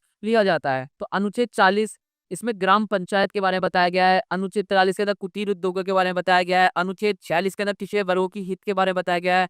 अनुच्छेद 47 में शराब को निषेध, शराब पे प्रतिबंध लगाना चाहिए, जो और हानिकारक पदार्थ है उन पे भी प्रतिबंध लगाना चाहिए। अनुच्छेद 48 में पशु संरक्षण के बारे में बताया गया है, जैसे मैंने यहाँ पे भी लिख रखा है कि village panchayat, cottage industry, welfare of backward classes, animal protection, इन सभी चीजों के बारे में इसके अंदर बताया गया है। ये आप पढ़ सकते हैं। लास्ट है हमारा उत्तरवादी तत्व या फिर लिबरल इंटेलेक्चुअल प्रिंसिपल्स। देखो ये तत्व राजनीतिक, प्रशासनिक और अंतरराष्ट्रीय उद्देश्यों को पूरा करने के लिए हैं। फिर जैसे कि अनुच्छेद 44 में समान नागरिक संहिता, जो आज के टाइम पे एक थोड़ा सा अगर आप न्यूज देखते होंगे, तो आज के टाइम पे समान नागरिक संहिता या फिर हम इसे यूनिफॉर्म सिविल कोड यूसीसी भी कहते हैं, जो आपने न्यूज में भी इसके बारे में बहुत सुना ही होगा। आज के टाइम पे थोड़ा विवाद भी चलता रहता है। ये है क्या? देखो, इसके अंदर बेसिकली सभी लोगों के लिए एक समान कानून बनाने की बात की जाती है। ठीक है। ऐसी आर्टिकल 48A पर्यावरण के संरक्षण के बारे में से बताया गया है। अनुच्छेद 49 के बेस राष्ट्रीय स्मारक, जो देश के ऐतिहासिक स्थल है, जो स्मारक है, उन सब चीजों का संरक्षण करना। ऐसे अनुच्छेद 50 के अंदर न्यायपालिका की स्वतंत्रता और अनुच्छेद 51 में अंतर्राष्ट्रीय शांति के बारे में बताया गया है। ये सब जो चीजें थी डीपीएसपी के बारे में थी। सरकार को इन सब चीजों पूरा करने के लिए फोर्स नहीं किया जा सकता, क्योंकि न्यायिक नहीं, आप इनको, अगर सरकार ऐसा नहीं करती है, तो आप ये नहीं कि आप न्यायपालिका में जाओ और न्यायपालिका से कहो कि नहीं, सरकार ने ये काम नहीं करा, ये डीपीएसपी को फॉलो नहीं करा है, ऐसा नहीं कर सकते आप, क्योंकि ये जो चीज है ना, न्याय की नहीं है। नेक्स्ट हमारा टॉपिक है मौलिक अधिकार और राज्य के नीति निर्देशक तत्व के मध्य विवाद या फिर debate between fundamental rights and DPSP. देखो, मौलिक अधिकार और राज्य के नीति निर्देशक तत्व में सिंपली एक तो ये चीज आपको देखने में पता लग गई है कि मौलिक अधिकार न्यायिक है, नीति निर्देशक तत्व न्यायिक नहीं है। मौलिक अधिकार को उल्लंघन करता है तो आप सीधे जाके सुप्रीम कोर्ट जा सकते हैं। और रिट के बारे में मैंने आपको बताई था कि आर्टिकल 32 में 5 प्रकार की रिट है, और ऐसे आर्टिकल 226 में उच्च न्यायालय के लिए रिट है, जो उच्च न्यायालय जारी करता है। ठीक है। तो आप उन रिट के माध्यम से अपने मौलिक अधिकारों को आपका हनन करता है, तो उसके द्वारा सुरक्षा पा सकते हैं। परंतु जो कोई नीति निर्देशक तत्व का अगर गवर्नमेंट पूरा नहीं करती है तो ऐसा नहीं कि आप सीधे कोर्ट पहुंच गए, नहीं जा सकते, आप नहीं कुछ कर सकते इसके लिए। अब इसके बारे में एक एक करके पढ़ते हैं। सबसे पहले न्यायिक प्रवर्तन बनाम नैतिक बाध्यता या फिर judicial enforcement versus moral obligation. देखो मौलिक अधिकार संविधान द्वारा गारंटी होता है, संविधान ने मौलिक अधिकारों के लिए गारंटी दी है और न्यायालय द्वारा प्रवर्तनीय होते हैं, जिनका उल्लंघन होने पर नागरिकों को सीधे उच्च न्यायालय और सर्वोच्च न्यायालय जाने का अधिकार प्राप्त है। इसके विपरीत जो राज्य के नीति निर्देशक तत्व है ना, जो आपके टीपीएसपी है ना, इसके लिए आप न्यायालय में नहीं जा सकते हैं। ये राज्य को बस कहा गया है कि आप आपकी इच्छा है, मतलब उनकी इच्छा है, वो करना चाहे तो करे, नहीं करना चाहे तो उसको कोई फोर्स नहीं कर सकता, उसको उसके करने के लिए वो आप बिल्कुल भी बाध्य नहीं है। सेकंड हमारा व्यक्तिवादी अधिकार बनाम सामाजिक कल्याण या फिर individual rights versus social welfare. देखो मौलिक अधिकार व्यक्ति की स्वतंत्रता, समानता और जो गरिमा है इसकी रक्षा करता है, और वहीं जो डीपीएसपी है वो समाज के अंदर जो वंचित वर्ग, जो गरीब वर्ग, जो समाज से पिछड़े वर्ग, जो आर्थिक रूप से कमजोर है, उन सब चीजों को समान करने की कोशिश करता है। कई बार जब राज्य कल्याणकारी योजनाएं लागू करता है तो किसी व्यक्ति के मौलिक अधिकारों से टकरा सकती है, तो ऐसे में कई बार डीपीएसपी के अंदर और मौलिक अधिकारों या फंडामेंटल राइट्स के अंदर विवाद भी देखने को मिलता है। थर्ड है हमारी प्राथमिकता का संघर्ष या फिर प्रायोरिटी कॉन्फ्लिक्ट। देखो शुरुआती वर्ष में न्यायपालिका ने मौलिक अधिकारों को प्राथमिकता दी, मतलब मौलिक अधिकारों को ज्यादा महत्व, इंपॉर्टेंस जो है वो दी गई थी। जैसे कि गोलकनाथ बनाम पंजाब राज्य 1967 के केस था फेमस, के आपने इसके बारे में पढ़ा ही होगा, कि इसमें कहा गया था कि संसद मौलिक अधिकारों में संशोधन नहीं कर सकती, लेकिन बाद में जब केशवानंद भारती केस हुआ 1973 में, और जो मिनवा मिल्स मामला था 1980 में, इसमें संतुलन की बात है कि मौलिक अधिकारों और नीति निर्देशक तत्वों दोनों ही समान रूप से महत्वपूर्ण है। और 1973 में जो केस हुआ था इसके बाद ही 1974 में 74 या 75 के आसपास संविधान की जो प्रिम्बल है उसके अंदर एक नया शब्द जोड़ा गया था, जिसपे काफी विवाद चलता है, जिसे हम मिनी कॉन्स्टिट्यूशन भी कहते हैं। ऐसी लोकतंत्र बनाम समाजवाद का द्वंद या फिर डेमोक्रेसी वर्सेस सोशलिज्म। देखो मौलिक अधिकार लोकतांत्रिक मूल्य को प्रतिनिधित्व करते हैं, मतलब जो लोकतांत्रिक मूल्य उनका जो सपोर्टिव है वो कौन सा है, मौलिक अधिकार। जैसे स्वतंत्रता की अभिव्यक्ति और संपत्ति का अधिकार। हालांकि संपत्ति का अधिकार अब मौलिक अधिकार नहीं है, बल्कि जबकि जब डीपीएसपी समाजवाद की भावना को सुदृढ़ करता है, मतलब समाजवाद की जो भावना, समाज के सभी लोगों को विकास करने की वो बात करता है, जिसमें संसाधनों का समान वितरण करने की कोशिश करता है। इसलिए कई बार क्या होता है ना, जो आर्थिक सुधार में लोकतांत्रिक संतताओं की कटौती की जाती है, कई बार इसके अंदर हमें कटौती देखने को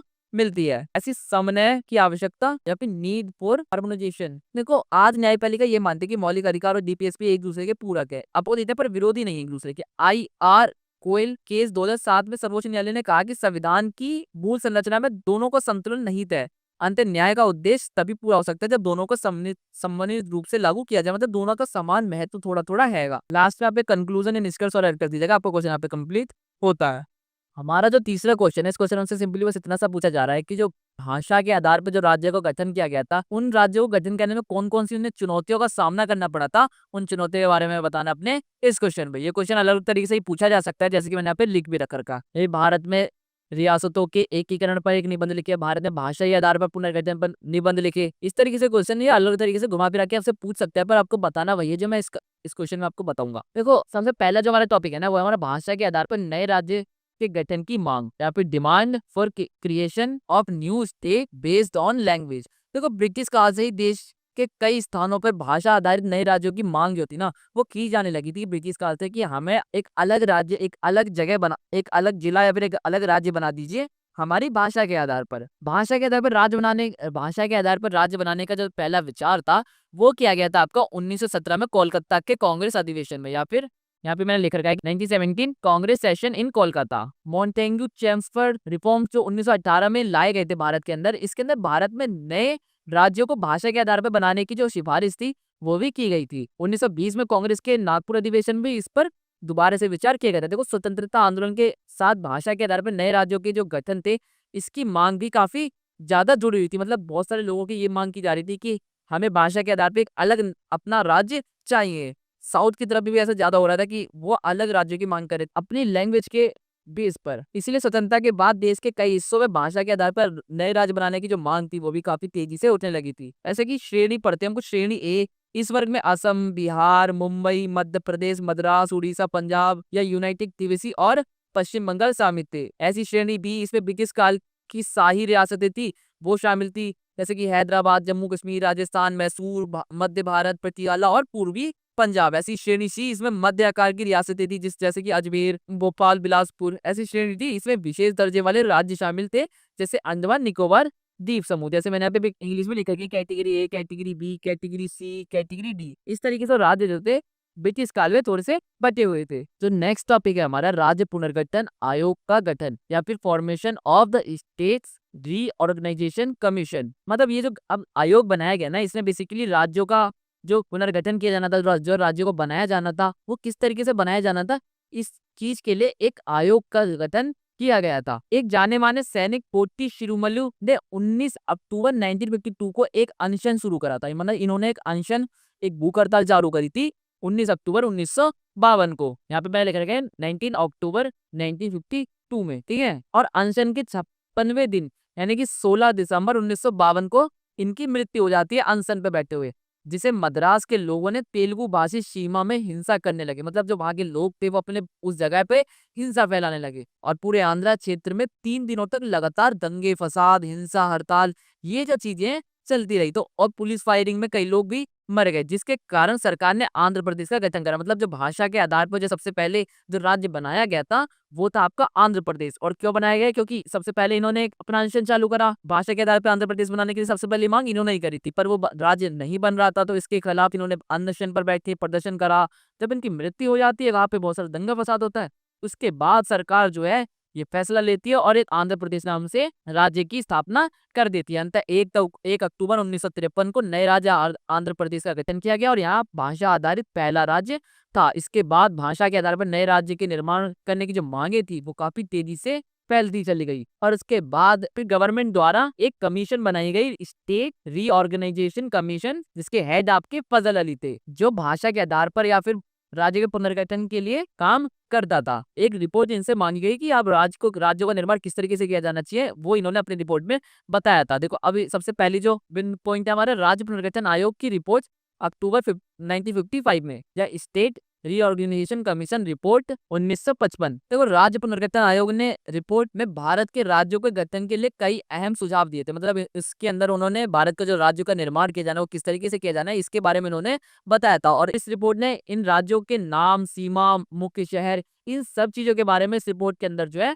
बताया गया था। इस रिपोर्ट ने भारत को 14 राज्यों के अंदर बांटने की जो सिफारिश है वो करी थी, जिसमें अवध, बिहार, गुजरात, हिमाचल प्रदेश, कर्नाटक, केरल, ये सब जो राज्य हैं, ये सब चीजें ये सब शामिल थे। अंत इस आयोग ने असम को बिहार से अलग करके एक आदिवासी राज्य बनाने की जो मांग है इसका भी विरोध करा था। संविधान में संशोधन करके इस आयोग के सुझावों को लागू किया गया और अंत में संसद ने नवंबर 1956 को राज्य पुनर्गठन अधिनियम पारित कर दिया और 6 केंद्र शासित प्रदेश में 14 राज्यों का निर्माण उन्होंने कर दिया था। अब इस जो अधिनियम था, जो आर्टिकल था, इसके अंदर कुछ प्रावधान थे, जैसे कि हैदराबाद रियासत को तेलंगाना क्षेत्र आंध्र प्रदेश में मिला दिया गया। जो हैदराबाद है वो आपको तेलंगाना के क्षेत्र आंध्र प्रदेश के अंदर शामिल कर दिया गया। एक नए राज्य केरल का निर्माण किया गया, जो तिरुवनंतपुरम कोचीन क्षेत्र में मद्रासी क्षेत्र का ही हिस्सा हुआ करता था। जैसे मुंबई, मद्रास, हैदराबाद व कुर्ग के कुछ कन्नड़ भाषी क्षेत्रों को मैसूर रियासत के अंदर ही मिला दिया गया। मुंबई का फैलाव करके उसमें कच्छ व सौराष्ट्र की रियासतों के साथ साथ हैदराबाद से रियासतों को भी मिला दिया गया। अब 1956 राज्य पुनर्गठन अधिनियम द्वारा निम्न राज्यों का गठन किया गया।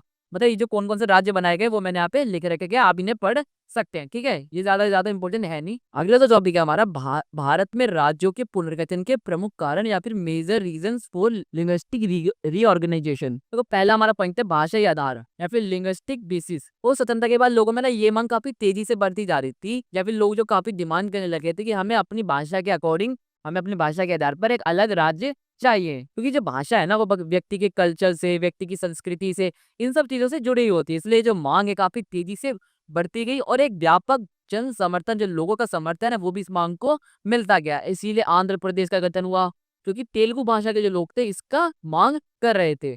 उसके बाद भाषा के आधार पर और भी राज्यों का निर्माण जो है वो किया गया। सेकंड, प्रशासनिक सुविधा। तो कुछ राज्यों का क्षेत्रफल बहुत बड़ा होता है, जिससे प्रशासन चलाना कठिन हो जाता है। तो इसलिए राज्यों को, देश को थोड़ा छोटे छोटे हिस्सों में बांट देने से क्या होता है, प्रशासन जो है सही तरीके से चल सकता है और इससे बेहतर तरीके से नियंत्रण, कंट्रोल जो है वो किया जा सकता है और उसका डेवलपमेंट, उसका विकास भी सही तरीके से किया जा सकता है। इसलिए पुनर्गठन करने से राज्य की जो सरकार है उनके लिए सेवा, संसाधन, इन सब जो चीजों का वितरण है वो भी आसानी से किया जा सकता है, ठीक है। नेक्स्ट है हमारा कल्चरल रीजनल आइडेंटिटी या फिर सांस्कृतिक और क्षेत्रीय पहचान। तो कई क्षेत्रों में अलग संस्कृतियां, परंपराएं और जो रीति रिवाज है वो होती हैं, जो उस समय के बड़े राज्यों में दब जाते थे। जैसे झारखंड, छत्तीसगढ़ और उत्तराखंड की जनजातीय पर्वतीय पहचान को मान्यता देने के लिए नए राज्य बनाए गए।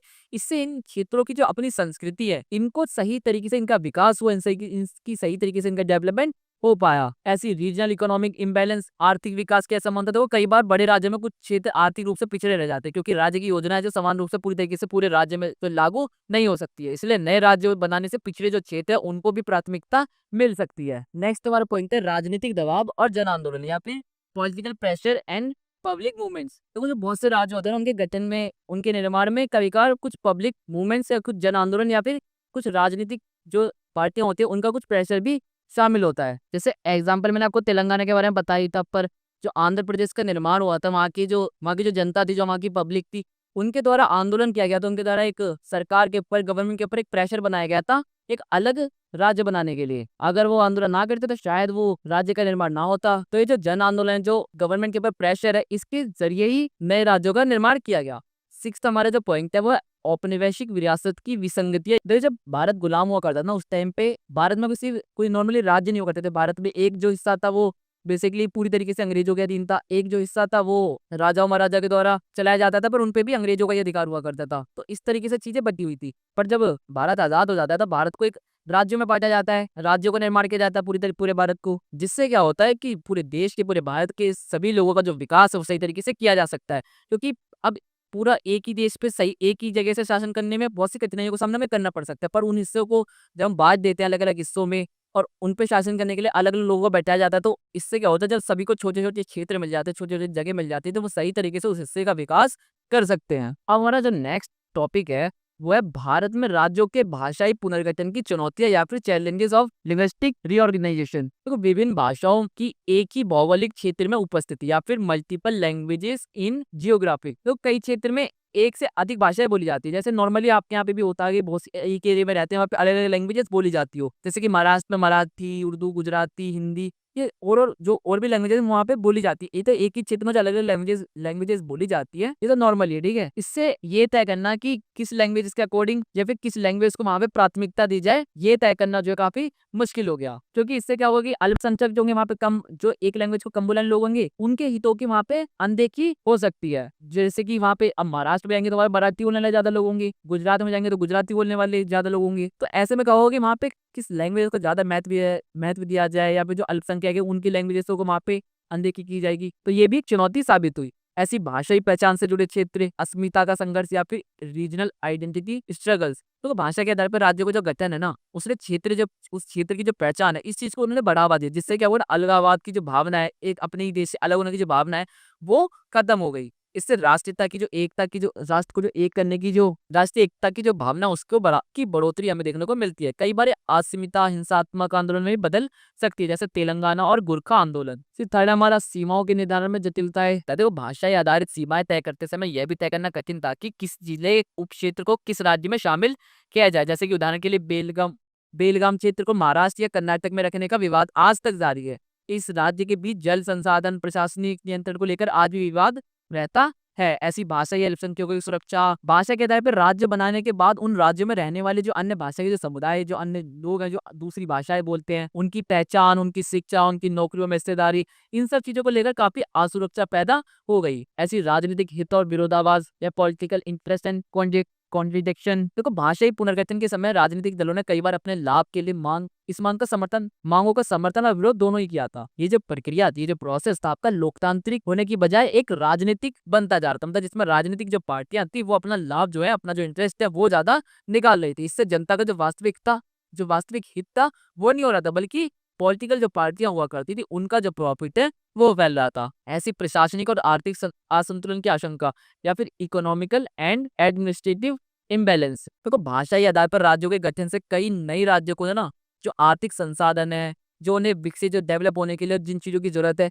वो सही तरीके से ना नहीं मिल पाया। इससे क्या हुआ, इससे उस राज्य के विकास के अंदर काफी कमी हमें देखने को मिलती है। और वो जो राज्य है, वो जो क्षेत्र है, वो केंद्र सरकार के ऊपर ज्यादा डिपेंडेंट बनता चला गया। ये आपका यहाँ पे क्वेश्चन कंप्लीट हो जाता है। लास्ट पे निष्कर्ष या कंक्लूजन और ऐड कर दीजिएगा, आपका क्वेश्चन पूरी तरीके से कंप्लीट होता है। हमारा जो फोर्थ क्वेश्चन है, इस क्वेश्चन में हमसे न्यायपालिका की जो शक्ति है ना, और जो न्यायपालिका के कार्य हैं, उसकी क्या शक्तियां हैं और वो किस तरीके से न्यायिक समीक्षा करती है, ये हमें समझाना अपने फोर्थ क्वेश्चन में। इसके साथ साथ जो न्यायपालिका है वो कार्यपालिका और विधायिका के कार्यों में किस तरीके से इम्पैक्ट डालती है, किस तरीके से एक प्रभाव डालती है, ये चीज समझानी है हमें अपने इस क्वेश्चन में। ये क्वेश्चन अलग अलग तरीकों से पूछा जा सकता है, जो कि मैंने यहाँ पे लिख भी रखे हैं। इंग्लिश में भी मैंने इधर ये क्वेश्चन लिख रखा है जिन जिन तरीकों से पूछा जा सकता है। सबसे पहला हमारा टॉपिक है न्यायपालिका या फिर ज्यूडिशरी। देखो, न्यायपालिका राज्य की वह शाखा होती है या फिर वो ब्रांच होती है जो कानून की व्याख्या करती है, जो कानून को सही तरीके से देखती है कि कानून का कहीं उल्लंघन तो नहीं हो रहा। अगर उल्लंघन हो रहा होता है तो उसके लिए सजा वही देती है। उसके साथ साथ जो नागरिक के अधिकार हैं या जो भारत का संविधान है उसकी भी रक्षा यही करती है। देखो, शासन करने की ना 3 शाखाएं होती हैं या फिर 3 ब्रांचेज होती है गवर्नमेंट की। एक होती है विधायिका, एक होती है कार्यपालिका, एक होती है न्यायपालिका। विधायिका जो कानून बनाती है, कार्यपालिका जो कानून को लागू करवाती है, न्यायपालिका जो कानून की समीक्षा करती है, जो देखती है कि कानून कहीं गलत तो नहीं है या फिर इस कानून से किस आम लोगों को कोई गलत इम्पैक्ट तो नहीं पड़ता। तो भारत के अंदर ना एकीकृत न्याय की व्यवस्था की गई है, यानी कि अनपेटिड जुडिशियल सिस्टम। ये जो व्यवस्था है ये अधिनियम 1935 से लिया गया है, जो कि अंग्रेजों के टाइम से लागू था। ये जो न्याय व्यवस्था होती है इसके अंदर सबसे ऊपर होता है एक हमारा सुप्रीम कोर्ट, ठीक है। उसके नीचे आता है हमारा हाई कोर्ट और उसके नीचे आता है हमारा अधीनस्थ कोर्ट या फिर जिला न्यायालय भी कह सकते हो आप। यहाँ पे मैंने लिख भी रखा है अधीनस्थ न्यायालय या फिर एक जिला न्यायालय के रूप में हम उसे जान सकते हैं, ठीक है। इस तरीके से न्यायपालिका है जो इसको हम पार्ट में बांट कर पढ़ते हैं और न्यायपालिका इसी तरीके से होती है। देखो, न्यायपालिका जो होती है इसका काम क्या होता है, न्यायपालिका की जरूरत क्यों न्यायपालिका बनाई गई। देखो, आपके देश में कुछ मान लेते हैं जैसे कि मौलिक अधिकार को एग्जाम्पल के रूप में लेके चलते हैं, ठीक है। मौलिक अधिकारों का अगर हनन होता है तो कहाँ पे जाएंगे, सुप्रीम कोर्ट के पास जाएंगे, हाई कोर्ट के पास जाएंगे, सुप्रीम कोर्ट के पास जाएंगे। इनसे कहेंगे कि गवर्नमेंट जो है हमारे मौलिक अधिकारों का हनन कर रही है। तो फिर जो सुप्रीम कोर्ट है वो उन लोगों को जो आपके अधिकारों का हनन कर रहे हैं, आपके अधिकारों को छीन रहे हैं, उनको सजा देगी। तो न्यायपालिका बेसिकली जो विवाद होते हैं कानून से संबंधित, जो लोगों के साथ अन्याय होता है उसके प्रति न्याय करती है। देखो, न्यायपालिका को ना राजनीतिक जो दबाव है ना, जो पॉलिटिकल प्रेशर होता है उस चीज से फ्री रखा जाता है, उस चीज से मुक्त रखा जाता है। अंतर न्यायपालिका को विधायिका का तीसरा सदन भी कहते हैं। अब नेक्स्ट हमारा टॉपिक है वो है हमारा भारत में न्यायपालिका या फिर जुडिशरी इन इंडिया। सबसे पहला है उच्चतम न्यायालय या फिर सुप्रीम कोर्ट। उच्चतम न्यायालय का जो उद्घाटन है वो 28 जनवरी 1950 को किया गया था। भारतीय संविधान के भाग 5 में अनुच्छेद 124 से लेकर 147 तक उच्चतम न्यायालय की बात या फिर सर्वोच्च न्यायालय की बात की गई है कि उच्चतम न्यायालय का गठन किस तरीके से किया जाएगा, उसकी स्वतंत्रता के बारे में, उसके न्याय क्षेत्र के बारे में, उसकी शक्तियों के बारे में, उसकी प्रक्रिया के बारे में आदि इन सब चीजों के बारे में आर्टिकल 124 से लेकर 147 तक में हमें बताया गया है। देखो, उच्चतम न्यायालय जो ना सर्वोच्च न्यायालय ये सबसे बड़ी अदालत है। जब हाई कोर्ट में हमें न्याय नहीं मिलता है तो हम उसके बाद लास्ट सुप्रीम कोर्ट के पास जा सकते हैं। अब उच्चतम न्यायालय का गठन या फिर कंपोजिशन, तो उच्चतम न्यायालय का जो गठन है ना मुख्य न्यायाधीश और अन्य न्यायाधीशों द्वारा होता है। अन्य न्यायाधीशों की संख्या अनुच्छेद 124(1) के अंदर बताई गई है। मूल उच्चतम न्यायालय में न्यायाधीशों की संख्या जो न्यायाधीश होते हैं उच्चतम न्यायालय में, उसमें एक मुख्य न्यायाधीश होता है और 7 जो न्यायाधीश है वो और होते हैं। मतलब टोटल इसमें 8 न्यायाधीश होते हैं, जिसमें एक मेन होता है, बाकी 7 एडिशनल होते हैं। परंतु समय के अनुसार संविधान में संशोधन किए गए और उच्च न्यायालयों में न्यायाधीशों की जो संख्या है 2009 में 1+30 यानी कि 31 और 2019 में 1+33 अब 34 हो चुकी है। क्योंकि जो उच्चतम न्यायालय के जो न्यायाधीश होते हैं ना उनको उनकी नियुक्ति कौन करता है, उनको अपॉइंट कौन करता है, राष्ट्रपति। जो भारत का राष्ट्रपति होगा वो चुनेगा कि भारत का मुख्य न्यायाधीश कौन होगा। और इसके बाद मुख्य न्यायाधीश की सलाह के बाद, परामर्श के बाद जो राष्ट्रपति होता है वो और न्यायाधीशों की भी नियुक्ति करता है। अब न्यायाधीशों की योग्यता क्या होती है, एलिजिबिलिटी क्राइटेरिया क्या होता है। देखो, ये तो आपको पता ही होगा, एक तो इंडिया का नागरिक होना चाहिए, किसी भी उच्च न्यायालय का कम से कम 5 साल के लिए एक न्यायाधीश होना चाहिए। मतलब उसे कम से कम 5 साल के लिए एक किसी भी उच्च न्यायालय के अंदर न्यायाधीश की पद पर होना ही चाहिए। अथवा उच्च न्यायालय या विभिन्न न्यायालयों में मिलकर 10 वर्ष तक वकील होना चाहिए, यानी कि या तो फिर उच्च न्यायालय में कम से कम 10 वर्ष तक उसने वकालत की हो। अथवा राष्ट्रपति के अनुसार सम्मानित न्यायवादी होना चाहिए। अगर राष्ट्रपति किसी को बहुत एक पुरस्कार देते हैं न्यायवादी का, बहुत ही सम्मानित न्यायवादी का, अगर वो वे व्यक्ति है उसे भी न्यायाधीश बनाया जा सकता है। देखो, उच्चतम न्यायालयों में न्यायाधीशों की नियुक्ति के लिए कोई एक न्यूनतम एज का उल्लेख संविधान के अंदर हमें नहीं मिलता है। अब उच्च न्यायालय के बारे में देखो, अब हम सबसे पहले हमने सर्वोच्च न्यायालय के बारे में पढ़ा, उच्चतम न्यायालय के बारे में पढ़ा जिसे हम सुप्रीम कोर्ट के नाम से जानते हैं इंग्लिश में। अब उसके बाद आती है हमारी उच्च न्यायालय या फिर हाई कोर्ट। हमारा संविधान एक उच्च न्यायालय को राज्य विधायिका के ऊपर रखता है और भारतीय संविधान के भाग 6 में अनुच्छेद 214 से लेकर 231 तक उच्च न्यायालय के बारे में हमें बताया गया है। अनुच्छेद 214 के अनुसार प्रत्येक राज्य का एक उच्च न्यायालय होगा, परंतु अनुच्छेद 231 के अनुसार 2 या 2 से अधिक राज्यों के लिए एक साझा उच्च न्यायालय की व्यवस्था भी है। मतलब देखो, हर राज्य का वैसे तो एक उच्च न्यायालय होगा ही होगा, परंतु उसके साथ साथ 231 में ये भी बताया गया है कि 2 या 2 से अधिक राज्यों के लिए एक ही उच्च न्यायालय भी प्रोवाइड कराया जा सकता है। ठीक है, वर्तमान समय में कुल 24 उच्च न्यायालय हैं, 24 से अभी 25 है ऐसे, ये आप देख लीजिएगा। ठीक है, 24 से 25 उच्च न्यायालय वर्तमान समय में। जैसे कि पंजाब और जो हरियाणा है उनके लिए एक ही उच्च न्यायालय है। दोनों राज्यों के जो मुकदमे हैं वो एक ही उच्च न्यायालय में सॉल्व किए जाते हैं। उच्च न्यायालयों का गठन अब देखो, राष्ट्रपति प्रत्येक उच्च न्यायालय में न्यायाधीशों की संख्या तय करते हैं। जो राष्ट्रपति है ना, वही न्यायाधीशों की बेसिकली नियुक्ति करता है, वही ये तय करता है कि कितनी संख्या होनी चाहिए उच्च न्यायालयों में न्यायाधीशों की। इस प्रकार उच्च न्यायालय के लिए न्यायाधीशों की कोई न्यूनतम संख्या नहीं है, मतलब एक लिमिटेड संख्या नहीं है कि कितने न्यायाधीशों को एक उच्च न्यायालय में कितने न्यायाधीश होंगे। उच्च न्यायालय का जो मुख्य न्यायाधीश होता है, जो सीडीआई होता है, उच्च न्यायालय का मुख्य न्यायाधीश को भारत के मुख्य न्यायाधीश तथा राज्यपाल की सलाह से राष्ट्रपति द्वारा चुना जाता है। देखो, भारत के जो मुख्य न्यायाधीश है और जो राज्यपाल है, इन दोनों की सलाह से उच्च न्यायालय के न्यायाधीश को चुना जाता है राष्ट्रपति के द्वारा। सिर्फ इसमें तो नहीं था। अब जो सेकंड टॉपिक है ना हमारा, न्यायाधीशों के लिए योग्यता। अब इनके लिए क्या योग्यता होती है? देखो, 217 के अंदर, आर्टिकल जो 217 इसके अंदर, वो भारत का नागरिक होना चाहिए और उसे भारत के न्यायिक कार्य में लगभग 10 वर्ष का एक्सपीरियंस होना चाहिए। उच्च न्यायालय में लगातार 10 वर्ष तक वो वकील रह चुका हो। ये सब उसका एलिजिबिलिटी क्राइटेरिया होता है। अब ये अधीनस्थ न्यायालय, सबऑर्डिनेट कोर्ट्स, देखो जो न्यायालय उच्च न्यायालय के अधीन आते हैं उन्हें अधीनस्थ न्यायालय कहते हैं। अभी उच्च न्यायालय बड़ा इसी के अंदर में आती है हमारी अधीनस्थ न्यायालय। इसे हम सत्र न्यायालय या फिर जिला न्यायालय के नाम से भी जानते हैं। और जो इनके नाम होते हैं वो अन्य राज्यों के अकॉर्डिंग अलग अलग हो सकते हैं। ठीक है, इनमें अलग अलग नाम हो सकते हैं। जब प्रत्येक जिले के अंदर कुछ विवाद होते हैं, हर जिले के कुछ ना कुछ तो मसले रहती है, उन मामलों को यही न्यायालय सॉल्व करती है। जिला न्यायालय के जो न्यायाधीश होते हैं उनकी नियुक्ति राज्यपाल द्वारा उच्च न्यायालय के सलाह से की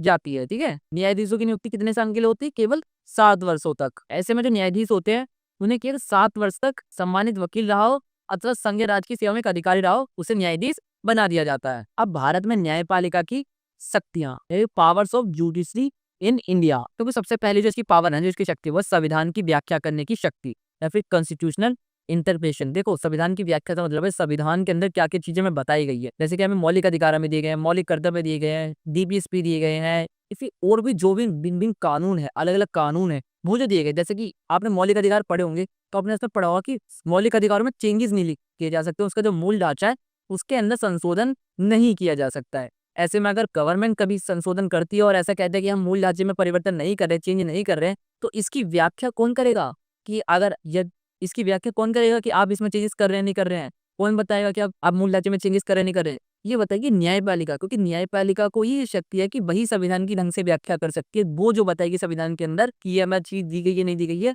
वही सही होगा। उसके जो भी आर्टिकल है, जो भी संविधान के अंदर प्रावधान दिए गए हैं, उसकी व्याख्या करने का जो अधिकार होता है, जो राइट होता है, वो होता है न्यायपालिका के पास। जब संविधान के किसी अनुच्छेद या प्रावधान में अस्पष्टता होती है कि समझ में नहीं आ रहा है कि ये प्रावधान का क्या मतलब निकलता है, यहाँ पे डीपीएसपी जैसे कि वो जरूरी नहीं है गवर्नमेंट को फॉलो करना, तो जरूरी क्यों नहीं है इसके बारे में कौन बताएगा? हमें न्यायपालिका बताएगी इसके बारे में। वही समझाते हैं कि किसी कानून का क्या मतलब है, क्या अर्थ है, अच्छी जो सही एक एक्सप्लेनेशन है वो हमें न्यायपालिका के थ्रू मिलती है। सेकंड जो है इसकी शक्ति वो है न्यायिक पुनर्अवलोकन या फिर जुडिशियल रिव्यू। देखो, न्यायपालिका के पास ना एक ये भी अधिकार होता है कि जैसे संसद ने हमारे लिए कोई कानून बनाया लोगों के लिए, अगर वो कानून हमारे लिए सही नहीं है तो जो न्यायपालिका है वो उसकी न्यायिक समीक्षा कर सकते हैं। उस कानून को सरकार का ये विरोध कर सकते हैं कि आपने जो कानून बनाया है वो लोगों के लिए सही नहीं है और इसे रद्द कर सकती है। मतलब वो जो कानून बनाया गया उसकी पूरी तरीके से जांच पड़ताल करने का जो राइट है, जो अधिकार है, वो आपका न्यायपालिका के पास होता है। यदि कोई कानून संविधान के जो मूल सिद्धांत है, जो मौलिक चीजें उनके विरुद्ध पाया जाता है, तो न्यायपालिका उसे तुरंत असंवैधानिक घोषित कर सकती है। ये जो शक्ति इसे संविधान देता है, कॉन्स्टिट्यूशन इसे ये अधिकार देता है। ऐसी मौलिक अधिकारों की रक्षा, देखो न्यायपालिका मौलिक जो अधिकार मैंने आपको गिनवाए थे 6 अधिकार, उन अधिकारों की रक्षा भी हमारी जो ये जो न्यायपालिका है यही करती है। अनुच्छेद 32 और 226 के अंतर्गत रिट जारी करने की शक्ति। देखो, अनुच्छेद 32 के अंदर हमें जो सुप्रीम कोर्ट है वो रिट जारी करता है, अनुच्छेद 226 में हाई कोर्ट है वो रिट जारी करता है। रिट्स के बारे में मैंने आपको बताया था, ये हमारे मौलिक अधिकारों को हनन करता है, तो उसके अब उन रिटों के जरिए हम अपने अधिकारों की रक्षा कर सकते हैं। ये रिटों के नाम मैंने यहाँ पे लिख रखा है, आप इन्हें पढ़ भी सकते हैं। ठीक है, अगली हमारी न्यायिक सक्रियता या फिर जुडिशियल एक्टिविज्म। वो जो न्यायपालिका न्यायिक सक्रियता है ना, इसका मतलब है कि न्यायपालिका द्वारा उन कानूनों को, उन मामलों में सक्रियता दिखाने की कोशिश करना जहाँ पे विधायिका द्वारा या फिर जो कार्यपालिका है इनके द्वारा कोई चूक कर दी जाती है, इनके द्वारा सही तरीके से काम नहीं किया जाता है, तो वहां पे जो न्यायपालिका है वो सही तरीके से काम करती है और सही फैसले लेती है। बेसिकली ये जो जनहित याचिकाएं होती हैं, पीआईएल होती हैं, इन सब चीजों के संदर्भ में देखा जाता है। नेक्स्ट है हमारा विवादों का समाधान। देखो, डिस्प्यूट रिसोल्यूशन, तो सिंपली बात है न्यायपालिका न्याय करने का काम करती है। जो हमारे देश में, हमारे आसपास जो भी विवाद हो रहे हैं वो सब इसके अंदर उसका सोल्यूशन इसमें किया जाता है, विवादों का समाधान इसमें किया जाता है। दंड न्याय शक्ति, देखो पनिशमेंट देने का भी जो अधिकार है वो भी इसी के पास होता है। अगर कोई व्यक्ति गलत करता है उसे कोर्ट में लेके जाया करता है, जज होता है वो उसे सजा देता है, जैसा उसने अपराध किया होगा उसके अकॉर्डिंग उसे सजा दी जाती है। ऐसी विधि और कार्यपालिका की सीमाओं को निर्धारित करने की शक्ति, चेकिंग, लेजिस्लेटिव और एक्सिक्यूटिव में वो इनकी क्या सीमाएं हैं, इनकी क्या शक्ति है, इस चीज को भी निर्धारित करने का जो अधिकार होता है वो भी न्यायपालिका के पास होता है। क्योंकि कभी कभार क्या होता है कि कार्यपालिका होती है, जो विधायिका होती है, वो कुछ ज्यादा ही अपनी शक्तियों को यूज कर समाज के अंदर कभी कभार गलत नियम, गलत कायदे कानून बनाने लगती है। तो इसको कंट्रोल में करने का भी जो अधिकार होता है वो भी इसके पास होता है। चुनावों की वैधता की जांच या फिर इलेक्शन डिस्प्यूट, देखो भारत में तो चुनाव आयोग चुनाव करवाता है, लेकिन यदि चुनाव की प्रक्रिया परिणाम में कोई आपत्ति होती है, मान लो कोई इलेक्शन हुई, इलेक्शन में कुछ विवाद खड़ा होता है कि नहीं इलेक्शन सही तरीके से नहीं होता है, तो इस पे कौन फैसला सुनाएगा? इस पे फैसला न्यायपालिका सुनाएगी, और न्यायपालिका जो फैसला सुनाएगी वही फैसला अंतिम निर्णय माना जाएगा। विशेष रूप से संसद और विधानसभा के चुनावों में जुड़े जो विवाद होते हैं उस पर जो कार्रवाई होती है वो उच्च न्यायालय ही करता है। सलाहकार शक्ति, एडवाइजरी जुडिशन, देखो राष्ट्रपति को यह अधिकार है कि वह कानून के संबंध में किसी संवैधानिक विषय के संबंध में सुप्रीम कोर्ट से सलाह ले सकता है और सुप्रीम कोर्ट इस पर अपनी राय दे सकता है। हालांकि यह जो राय है बाध्यकारी नहीं है, लेकिन इसके गंभीर प्रभाव होते हैं, नीति निर्धारण में सहायक होती है। मान लीजिए जो सलाहकार के रूप में न्यायपालिका को देखा जाता है, जैसे कि राष्ट्रपति को किसी मुद्दे पर, किसी टॉपिक पर कोई सलाह चाहिए कानूनी मुद्दे पर, तो वो न्यायपालिका से सलाह मांग सकता है। और न्यायपालिका के जो जज जो न्यायाधीश है, मुख्य न्यायाधीश, वो उन्हें उस चीज पर, उस टॉपिक पे सलाह दे सकते हैं। अब नेक्स्ट हमारा टॉपिक है न्यायिक पुनर्अवलोकन या फिर व्हाट इज जुडिशियल रिव्यू। देखो न्यायिक पुनर्अवलोकन सिंपली या फिर जुडिशियल रिव्यू सिंपली ये है ना, जब विधायिका हमारी कुछ ऐसे कानून बना देती है, कार्यपालिका उन कानूनों को लागू करवा देती है जो संविधान के अकॉर्डिंग संवैधानिक नहीं है, तो उन कानूनों की जो समीक्षा, उन कानूनों की जो जांच पड़ताल करती है, उसी को हम न्याय पुनर्अवलोकन कहते हैं। उस जो कानून का दोबारा से जांच पड़ताल करना, और अगर वो कानून संवैधानिक नहीं है तो उसे असंवैधानिक घोषित करना, उस कानून को पूरी तरीके से रद्द कर देना, अगर वो कानून लोगों के मूल अधिकारों में कुछ भी हस्तक्षेप करता है। तो भारतीय संविधान के बुनियादी ढांचे की सुरक्षा में न्यायिक पुनर्अवलोकन की भूमिका या फिर role in protecting the constitution. पहला हमारा संविधान की सर्वोच्चता की रक्षा करना या फिर कॉन्स्टिट्यूशनल सुप्रीमेंसी। देखो न्यायिक पुनर्अवलोकन जो है ना, वो ये चीज भी सुनिश्चित करता है कि कोई भी कानून ऐसा नहीं बनाया जाएगा, कोई भी कानून इस तरीके का नहीं बनाया जा सकता जो संविधान की भावना को विरुद्ध हो। मतलब कोई भी हम कैसा कानून नहीं बना सकते जो संविधान के अंदर में चीजें बताई गई हैं उस चीज के विरुद्ध हो, उस चीज के अपोजिट हो। अगर ऐसा कोई कानून बनता है तो उस कानून को तुरंत रद्द कर दिया जाएगा। इसलिए संविधान की सर्वोच्चता को बनाए रखने में भी बहुत हेल्पफुल, बहुत सहायक होता है। ऐसी मौलिक अधिकारों की रक्षा, सेफ गार्डिंग फंडामेंटल राइट्स। तो यदि कोई कानून नागरिकों के मौलिक अधिकारों का उल्लंघन करता है ना, तो न्यायपालिका उसे तुरंत असंवैधानिक घोषित कर सकते हैं, बिना किसी और की परमिशन की तुरंत उसे असंवैधानिक घोषित किया जा सकता है। मान लो कि ऐसा कानून बनता है जो आपकी स्वतंत्रता को, आपकी समानता को, इस चीज को अगर हल्का सा भी प्रभाव इस पर डालता है, तो उस कानून को बिना किसी के हस्तक्षेप के तुरंत न्यायपालिका उसे रद्द कर सकती है। ऐसी बुनियादी संरचना सिद्धांत, बेसिक स्ट्रक्चर डॉक्ट्रिन। तो सुप्रीम कोर्ट ने केशवानंद भारती बनाम केवल राज्य 1973 केस में यह निर्णय दिया कि संविधान में संशोधन किया जा सकता है, लेकिन वह संविधान की बुनियादी ढांचे को नहीं बदल सकते। देखो बुनियादी ढांचे की जो डेफिनेशन है ना, इस डेफिनेशन के बारे में कि बुनियादी ढांचा आखिर में है क्या, वो भी हमें न्यायपालिका ही बताएगी कि क्या चीजें बुनियादी ढांचा है। तो ऐसे में संविधान के जो बुनियादी ढांचा, उन चीजों में चेंजेस नहीं किया जा सकता। लोकतंत्र एवं कानून के शासन की सुरक्षा, democracy and rule of law. देखो यह जो तंत्र है ना, ये जो न्यायपालिका, ये भी सुनिश्चित करते हैं कि सत्ता का दुरुपयोग ना हो। जो हमारी सरकार है, जो हमारी कार्यपालिका है, वो सत्ता का दुरुपयोग ना करे। सभी जो संस्थाएं हैं, जो भी कार्यपालिका, विधायिका, ये जो अलग अलग संस्थाएं हैं, ये सभी कानून के अंदर रहकर ही काम करे। इसीलिए इससे क्या होगा, एक लोकतंत्र शासन की जो प्रणाली है वो बनेगी। कार्यपालिका और विधायिका पर नियंत्रण। देखो न्यायिक पुनर्विलोकन में विधायिका और जो कार्यपालिका है, इसकी शक्ति और इसकी सीमाएं तय कर दी जाती है, ताकि वो मनमाने ढंग से अपना काम ना करे, मतलब कुछ भी काम ना करने लग जाए, जिससे लोगों की स्वतंत्रता, समानता, इन सब चीजों में हल्का से भी हस्तक्षेप हो, और इससे शक्ति का संतुलन भी हमारा बना रहेगा। जैसे संवैधानिक नैतिकता की रक्षा, कॉन्स्टिट्यूशन मोरलिटी। देखो यह प्रणाली ये सुनिश्चित करती है कि संविधान की जो मूल भावना है, संविधान की जो बेसिक चीजें बताई गई है, जो न्याय है, जो स्वतंत्रता है, जो समानता है, जो बद्धता है, वो सब चीजें इसमें बनी रही, इसमें कोई छेड़छाड़ ना की जाए। लास्ट में निष्कर्ष, कंक्लूजन और लेगा, आपका क्वेश्चन यहाँ पे कंप्लीट होता है। हमारे 5वें क्वेश्चन के अंदर हमसे जो भारत की राजनीति है, उसके अंदर जाति का, धर्म का, इन सब की क्या भूमिका है, क्या इम्पैक्ट है, इन सब चीजों के बारे में बताना अपने 5वें क्वेश्चन। मैंने इंग्लिश में यहाँ पे क्वेश्चन लिख रखा, आप पढ़ ही सकती है। ये क्वेश्चन और भी तरीकों से पूछा जा सकता है, जैसे कि मैंने यहाँ पे नीचे लिख भी रखा है कि क्या आपको लगता है कि भारत में धर्म की राजनीति, जाति की राजनीति, ऐसी राजनीति की जाती है, या फिर do you think caste politics is embed with religious politics in India. ये सब चीजें आपको समझानी है अपने इस क्वेश्चन में। ये क्वेश्चन जितने तरीके से पूछा जा सकता है तो मैंने यहाँ पे लिख ही रखा था। अब सबसे पहले हम समझेंगे सांप्रदायिकता का अर्थ। सांप्रदायिकता का अर्थ या फिर कम्युनलिज्म। तो सांप्रदायिकता एक संकीर्ण मतलब एक छोटी सोच रखने वाला या फिर एक नैरो माइंड वाला व्यक्ति जो धर्म और संप्रदाय के नाम पर समाज के हितों के विरुद्ध केवल अपने धर्म के हितों का महत्व देता है। मतलब एक धर्म को केवल अपने धर्म को महत्व देना, जो दूसरे का धर्म है, जो दूसरे का जाति, उस चीज को विरोध करना या फिर उस चीज का प्रति खराब बिहेवियर रखना। और जो दूसरे धर्म है और जो दूसरे रिलीजन है उनके प्रति एक घृणा, एक द्वेष की भावना रखना, मतलब उनसे सही तरीके का बिहेवियर ना रखना। सांप्रदायिकता धर्म, जाति, भाषा, संस्कृति इन सभी के आधार पर की जा सकती है और विभिन्न समुदायों के बीच या विभिन्न लोगों के बीच में दुश्मनी की भावना को बढ़ावा देती है, जिससे जो लोग हैं वो अपने अपने धर्म को ज्यादा महत्व देते हैं और दूसरों के धर्म से घृणा करते हैं और आपस में लड़ते झगड़ते रहते हैं। इसलिए जो सांप्रदायिकता होती है, सांप्रदायिक हिंसा जिसे भी हम आपने लोगों को सुना होगा कि सांप्रदायिक हिंसा फैल रही है, तो जो सांप्रदायिक हिंसा होती है समाज के अंदर हिंसा, दंगे,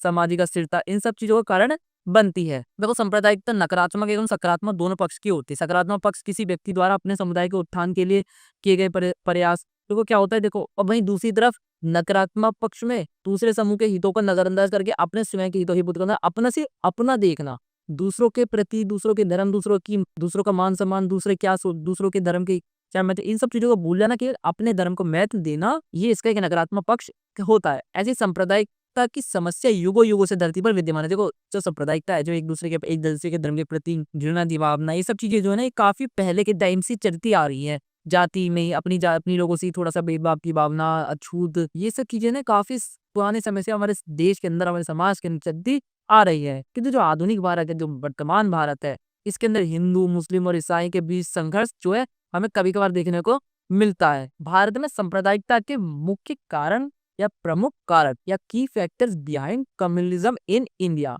सबसे पहला है औपनिवेशिक नीति। देखो औपनिवेशिक का मतलब आपको पता ही होगा, हम जब उपनिवेश थे, अंग्रेजों के गुलाम थे, तो उसे उपनिवेश या कॉलोनियल टाइम पीरियड कहा जाता है। ऐसी औपनिवेशिक नीति, देखो ब्रिटिश शासन ने ना फूट डालो और राज करो की नीति को अपनाया था। फूट डालो राज करो का क्या मतलब, जैसे एक राजा ये है, एक राजा ये है, इस राजा के खिलाफ इस राजा को इस राजा के खिलाफ भड़का देना और इस राजा को इस राजा के खिलाफ भड़का देना। तो ये थी आपस में दोनों को कूट डालो और जब ये दोनों आपस में लड़ मर जाए तो खुद इनके जो राज्य है, इनकी जो जगह है, इसके ऊपर शासन करो, इनके ऊपर अपना राज चलाओ। ऐसे में इन्होंने हमारे देश के अंदर ऐसी फूट डालो और शासन करो की नीति को अपना हमारे पूरे देश पर ऐसे इन्होंने कब्जा कर लिया। ऐसी हिंदू मुस्लिम के अंदर भी इन्होंने काफी दंगे, काफी इनके ऊपर फूट डालने की कोशिश करी थी, जिस चीज का इम्पैक्ट हमें आज भी देखने को मिलता है। अंग्रेजों ने धार्मिक आधार पर अलग अलग मतदाता वर्ग बनाए, सांप्रदायिक प्रतिनिधित्व को बढ़ावा, मतलब एक ही धर्म को, अलग अलग धर्मों को ज्यादा महत्व देने की कोशिश करी, एक विशेष धर्म को थोड़ा और महत्व देने की कोशिश करी, जिससे क्या होगी दूसरे धर्म वाले लोग थे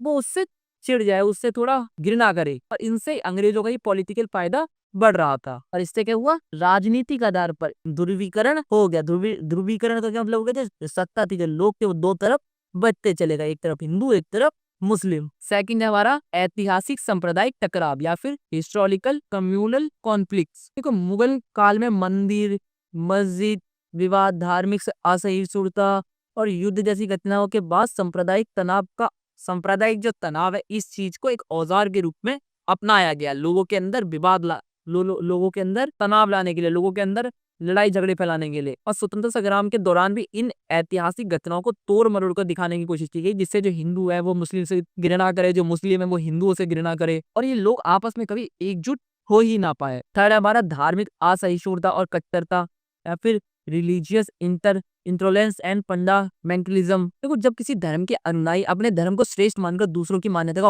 अपना अपमान करते, जैसे हिंदू जो है वो हिंदू धर्म को बड़ा चढ़ाकर बताते हैं, ऐसी जो मुस्लिम है वो मुस्लिम धर्म को बड़ा चढ़ाकर बताते हैं। ये क्या होता है ना, आपस में अपने अपने धर्म को बड़ा चढ़ाकर बताते हैं और इससे ये एक दूसरे के धर्म का सम्मान नहीं करते। जैसे कि हिंदू मुस्लिम का सम्मान नहीं करते, मुस्लिम जो है हिंदू का सम्मान नहीं करते। तो इससे क्या होता है ना, इससे आपस में जो लड़ाई झगड़ा है, जो भेदभाव है, वो सब चीजें बढ़ती है। और जो धार्मिक कट्टरता है, अपने धर्म को लेकर जो कट्टरपन है, ये भी सामाजिक विभाजन का एक मेन कारण बनता जा रहा है। ये जो असहिष्णुता है, झगड़े हैं, जो लड़ाई झगड़े हैं, जो हिंसा है, इन सब चीजों का कारण भी यही कट्टरता बनती जा रही है। राजनीति का धर्म से गठजोड़ या फिर पॉलिटिकल रिलीजियस अलायंस। देखो राजनीतिक दल जो है ना, जो आजकल के राजनीतिक दल है, जो थोड़े पहले भी जो राजनीतिक दल हुआ करते थे, वो राजनीति के अंदर रिलीजियस को, धर्म को लेकर आते थे, बेसिकली अपनी वोट बैंक के लिए, वोट की राजनीति किया करते थे, धर्म के मुद्दों को राजनीति में लेकर लाकर चुनाव में जाति, धर्म, इन सारे मुद्दों को निकाल कर, उभार कर, इन मुद्दों से समाज के लोगों को अपनी ओर आकर्षित करने की कोशिश करते थे, ताकि वो लोग, उन्हें ऐसा लगता था कि वो हमारे धर्म को सपोर्ट कर रहे हैं, वो हमारे धर्म को आगे लेके जाएंगे। और क्या करते थे लोग भी कि उन्हें भी ये लगता था कि हमारे धर्म को सपोर्ट करें, तो जिससे वो लोग उन्हें वोट दिया करते थे और वो पार्टी वहां पे जीत जा करती थी। तो उस समय में जो राजनीतिक पार्टियां हुआ करती थी वो बेसिकली धर्म की राजनीति, धर्म को राजनीति में जोड़कर करती थी, जो आज के समय भी किया जाता है। फिफ्थ हमारा अल्पसंख्यकों की उपेक्षा एवं अलगाव की भावना, या फिर माइनॉरिटीज जो है उनके प्रति अलगाव की भावना रखना। मतलब देखो, माइनॉरिटीज कौन है, अल्पसंख्यक वो तबका होता है, वो वर्ग होता है जो जिसकी जनसंख्या कम है। जैसे कि हमारे यहाँ हिंदू जो है वो बहुसंख्यक है, उसके बाद मुस्लिम आते हैं, मुस्लिम जो अल्पसंख्यक है, उसके बाद जो आते हैं वो अल्पसंख्यक है, जैसे बौद्ध, जैन, क्रिश्चियंस, ये सब अल्पसंख्यक वर्ग है। तो ऐसे में यदि अल्पसंख्यक की जो शिक्षा है, जो स्वास्थ्य है, उनके भी नौकरी में जो हिस्सेदारी है, जो राजनीति में उनका प्रतिनिधित्व है, इन सब चीजों का सम्मान किया जाना चाहिए। अगर ऐसा नहीं किया जाता है तो उनके भीतर भी जो एक असुरक्षा की भावना है वो बनने लगती है, और यही जो अलगाव की भावना बाद में एक सांप्रदायिक हिंसा का कारण बन सकती है। धार्मिक संगठनों की भूमिका, रोल ऑफ रिलीजियस ऑर्गेनाइजेशन। देखो, कुछ कट्टर धार्मिक संगठन होते हैं जो अपने धर्म का प्रचार प्रसार और अपने धर्म का समर्थन खुले तौर पर करते हैं।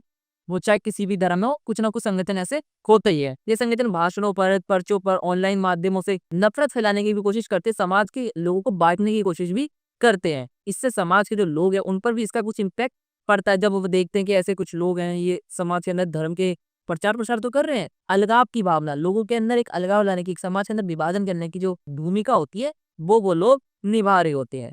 ऐसी शिक्षा में सेक्युलर मूल्यों की कमी, तो भारत की शिक्षा व्यवस्था में ना धर्मनिरपेक्षता, सहिष्णुता और जो संस्कृति की विविधता जैसे मूल्य हैं, इन पर पूरी तरीके से जोर, इन पर पूरी तरीके से बल नहीं दिया जाता। जैसे कि आपको धर्मनिरपेक्ष मूल्य तो पता ही होगा कि सभी धर्मों का सम्मान, संरक्षण, सहिष्णुता, सभी का सम्मान, जो सांस्कृतिक विविधताएं हैं, इन सब चीजों का इसके अंदर पूरी तरीके से हमारे शिक्षा व्यवस्था में पूरी तरीके से इन सब चीजों के बारे में नहीं बताया जाता है। तो ऐसे में स्कूलों के पाठ्यक्रम, जो सिलेबस है, इन सब चीजों के बारे में, इन सब टॉपिक्स के बारे में बताया जाना चाहिए। ऐसी मीडिया की भड़काऊ भूमिका, तो मीडिया भी जो है ना आजकल के टाइम पे समाज के अंदर, वो जो मीडिया जो होती है ना, वो चौथा स्तंभ होती है एक देश का। मीडिया की भूमिका भी एक देश के अंदर बहुत ही महत्वपूर्ण होती है। तो ऐसे मीडिया को एक सही तरीके से काम करना चाहिए, ये ना कि टीआरपी के लिए, मुनाफे के खातिर कुछ भी न्यूज बना के दिखाने लग जाए, जिससे समाज के अंदर एक सांप्रदायिकता है, जो हिंसा, वो फैल जाए। नेक्स्ट हमारा भारतीय राजनीति में जाति और धर्म, caste and religion in Indian politics. देखो, राजनीति का ध्रुवीकरण या पॉलिटिकल पोलराइजेशन। देखो, राजनीतिक दल जाति, धर्म को एक ऐसे उपकरण, ऐसे यंत्र के रूप में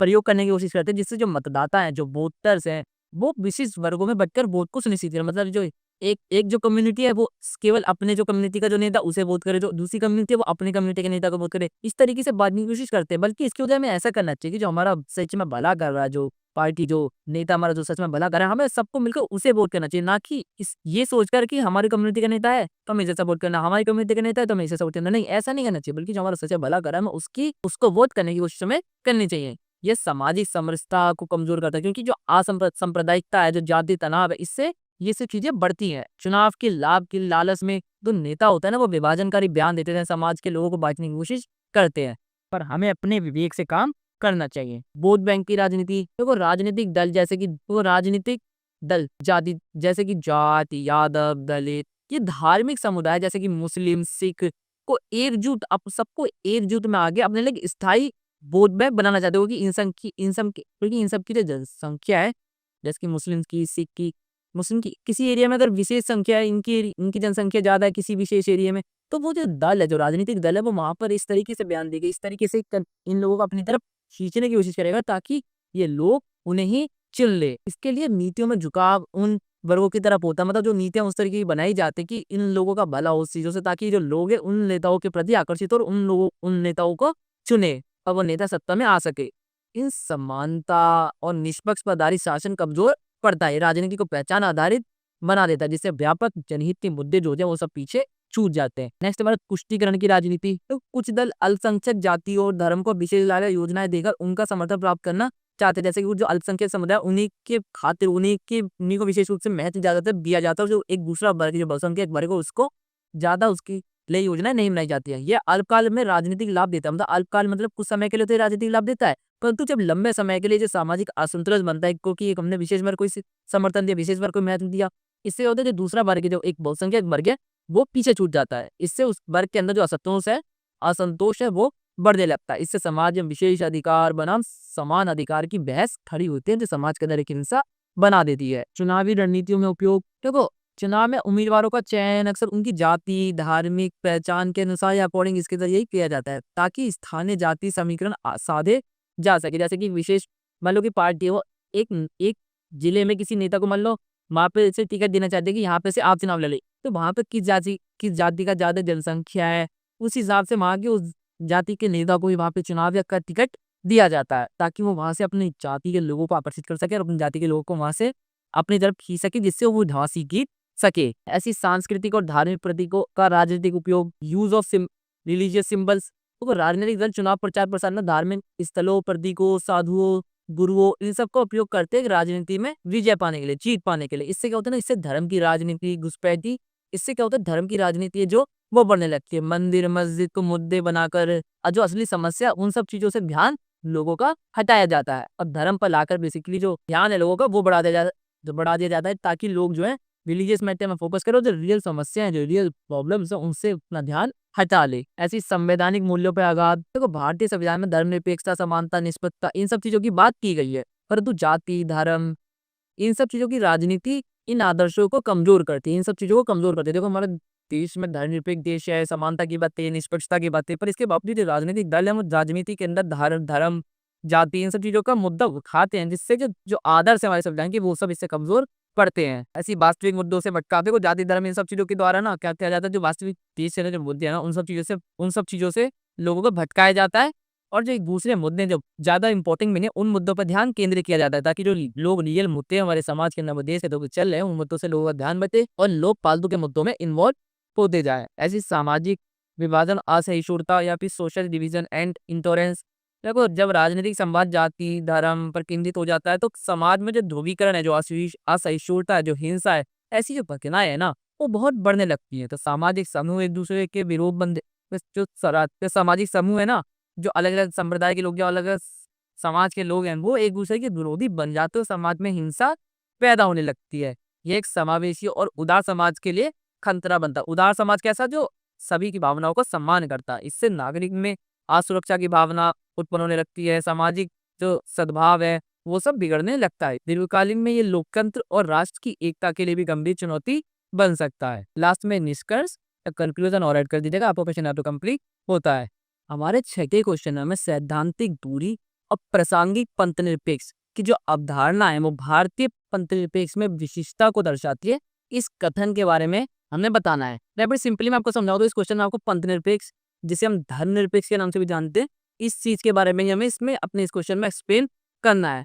उसकी क्या आलोचनात्मक मूल्यांकन है, उसकी जो आलोचना है वो भी चीज हमें इसमें अपने अपने इस क्वेश्चन में करनी है। ये क्वेश्चन मैंने इंग्लिश में भी यहाँ पे लिख रखा है, जैसे कि आप देख ही सकते हैं। सबसे पहला जो हमारा टॉपिक है, मीनिंग ऑफ सेक्युलरिज्म या फिर धर्मनिरपेक्ष या फिर पंथनिरपेक्ष का अर्थ। देखो धर्मनिरपेक्ष जो होता है या फिर जो सेक्युलरिज्म होता है, इसका क्या मतलब होता है, ये तो मैंने आपको पहले ही बता ही रखा है कि धर्मनिरपेक्ष होता है सभी धर्मों को सम्मान संरक्षण देना और किसी एक धर्म को ज्यादा महत्व ना देना, बल्कि सभी धर्मों को समान रूप से लेकर चलना। देखो धर्मनिरपेक्ष इस अवधारणा का जो प्रयोग है ना, सबसे पहले कहाँ पे किया गया था, यूरोप में किया गया था। मतलब यूरोप में ही सेक्युलरिज्म शब्द जो है सबसे पहले आया था। ये एक ऐसा सिद्धांत है जो राज्य और धर्म के बीच स्वतंत्रता पर जोर देता है। इसका मतलब है कि सरकार किसी भी धर्म को प्राथमिकता नहीं देगी। मतलब वही मैंने आपको जो बताया कि इस सरकार जो है, गवर्नमेंट जो है या फिर देश जो है, उसका कोई एक धर्म नहीं होगा, बल्कि वो सभी धर्मों का समान संरक्षण करेगी, सभी धर्मों के प्रति समान व्यवहार रखेगी और सभी नागरिकों को उनके अलग अलग धर्मों के बावजूद उनको समान अधिकार जो है वो देगी।